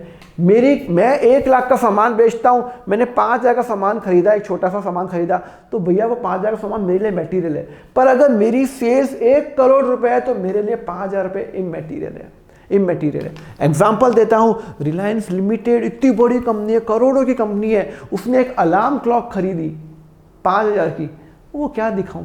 कैलकुलेटर लिया, एसेट तो नहीं दिखाऊंगा, कैलकुलेटर लिया, नहीं एसेट नहीं दिखाऊंगा। हजारों करोड़ की कंपनी में क्या 1,000 2,000 की चीजें दिखानी, उसको आप क्लब करके दिखा दो, 100 कैलकुलेटर क्लब करके दिखा दो, राइट। बट अगर आप मेरी कंपनी छोटी है, मेरी कंपनी में टोटल सेल्स ही मैं पूरे साल में 40,000 का सामान बेचता हूं और मैंने एक घड़ी खरीदी 5,000 रुपए की, तो मेरे लिए वो मटेरियल है। तो मटेरियल और इमैटेरियल ये पर्सनल जजमेंट पे होता है। क्या मटेरियल मेरे लिए इमैटेरियल हो सकता है, दूसरे के लिए वो मटेरियल हो सकता है। रिलायंस के लिए 5,000 रुपए का सामान इमैटेरियल है, मेरे लिए 5,000 का सामान बड़ा इंपॉर्टेंट रखता है। क्लियर है? कंपनी परचेज क्वेश्चन करते हैं, स्मॉल ब्लूटूथ स्पीकर एक 750 का लिया, वो बोलता है कि वो उसको एफेक्ट नहीं दिखाता। कौन सा प्रिंसिपल उसने फॉलो किया? सिंपल सी बात है, उसने फॉलो किया मैटेरियलिटी प्रिंसिपल। भैया उसने मटेरियल इंफॉर्मेशन दिखाया, वो बोलता है मैंने ब्लूटूथ स्पीकर लिया 750 रुपए का, उसको क्या का एफेक्ट दिखाऊं? लैपटॉप लिया तो 1 लाख रुपए का, वो दिखाऊंगा। ब्लूटूथ स्पीकर 750 रुपए का एफेक्ट दिखाऊं, खर्चा हो गया खत्म। तो इसको मैं बोलता हूं मैटेरियलिटी कंसेप्ट। ये मैटेरियलिटी कंसेप्ट उसने फॉलो किया है। मैटेरियलिटी कंसेप्ट कि ये छोटी मोटी इंफॉर्मेशन वो नहीं दिखाना चाहता। 750 बुक्स में दिखाएगा, पर वो एसेट कोई पूछेगा ना, तो वो ना वो इलेक्ट्रॉनिक बोल देगा मेरा पूरा इलेक्ट्रॉनिक 1 लाख का है, उसका ब्रेकअप नहीं बताएगा 750 रुपए। क्लियर है? Which company when the company record the amount ignore the पैसा एंड डू द। मैंने एक लैपटॉप खरीदा 1 लाख रुपए का, 1 लाख रुपए और 50 पैसे का खरीदा, तो भैया मैंने 1 लाख में दिखा दिया। अब 50 पैसे में कहाँ दिखाऊं, राउंड ऑफ कर लिया। तो ये मैटेरियलिटी है कि यार 1,50,000 से क्या 50 पैसे में क्या फर्क पड़ जाएगा, तो मैंने दिखा दिया। तो यहाँ पे राउंडिंग ऑफ कर दिया। कौन सा प्रिंसिपल मैंने फॉलो किया? मैटेरियलिटी। कंपनी का एक का टर्नओवर है 200 करोड़, उसने क्लॉक खरीदी 5,000 की, कुछ नहीं है, वैल्यू कुछ नहीं है उसके लिए, कुछ नहीं है। एंड कंपनी बी का 4 लाख का सेल्स है, टर्नओवर मतलब सेल्स, और उसने भी क्लॉक ली 5,000 की। वो बोलता है कंपनी ए ने क्लॉक को एसेट में नहीं दिखाया। अरे भाई साहब, 200 करोड़ की कंपनी के लिए 5,000 रुपये तो कुछ मैटर नहीं करता, उसको एसेट में, उसको खर्चे में दिखा दिया। और जो 4 लाख की कंपनी उसके लिए 5,000 मैटर करता है, उसने एसेट में दिखा दिया। तो कौन सा प्रिंसिपल फॉलो हुआ? मैटेरियलिटी कंसेप्ट। मैटेरिटी कंसेप्ट। क्लियर है, समझ में आया? ओके, चलो फटाफट क्विक रिकैप करें। मैंने आपको सारे प्रिंसिपल बता दिए। देखो अकाउंटिंग प्रिंसिपल फटाफट चलो रिकैप करते हैं। क्या होते हैं? दो टाइप के होते हैं अकाउंटिंग प्रिंसिपल, पहला अकाउंटिंग कंसेप्ट और दूसरा अकाउंटिंग कन्वेंशन। दोनों में फर्क बता चुका हूं, ये जनरली एक्सेप्टेड है, ये नॉर्मली सारी कंपनी फॉलो करती है।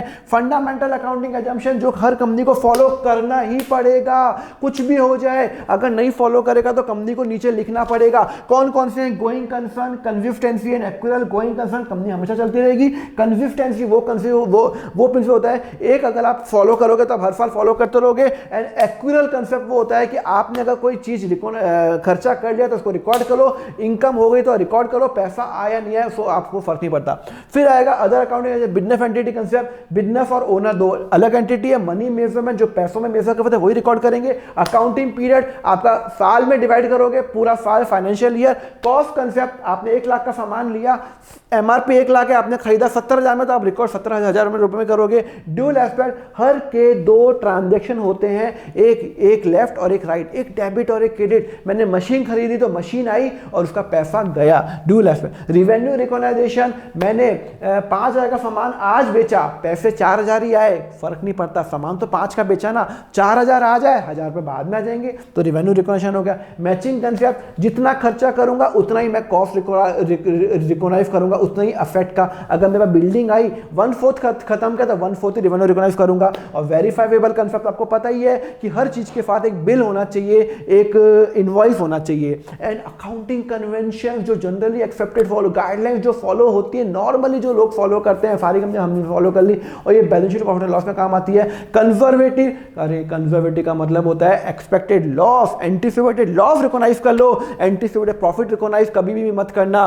सेकंड है फुल डिस्क्लोजर, सब कुछ डिस्क्लोज करना है आपको, जो भी अपने है। अगर आपका कोई कोर्ट केस भी हो तो वो भी आपको डिस्क्लोज करना है। पर मैटेरियलिटी के अंदर सिर्फ वो डिस्कस करना है जो मटेरियल है वो। The materiality is an exception to a full disclosure concept. Clear है? तो यहां पे मैंने आपको सारे बता दिए। ओके, लेक्चर अच्छा लगा तो यार लाइक जरूर करो यार। अगर आपको दिल से अच्छा लगा कि मैंने अच्छा समझाया है तो लाइक करो एंड सब्सक्राइब बटन दबा के जाना अगर आपको ऐसे ही वीडियोस चाहिए, क्योंकि मैं आपको अकाउंट में ऑसम बनाऊंगा, ये मेरी जिम्मेदारी। आप सब्सक्राइब कर लो, that's more than sufficient for me. मैं आपको अकाउंट में बनाऊंगा, that is my. And group तो ज्वाइन कर लो, क्लास 11 का ग्रुप ज्वाइन करो, टेलीग्राम चैनल ज्वाइन करो, मेरी अकाउंट फंडा ऐप है जहां पे हजारों बच्चों ने कोर्स लिया हुआ है, वो भी आप डाउनलोड कर लेना, देख लेना।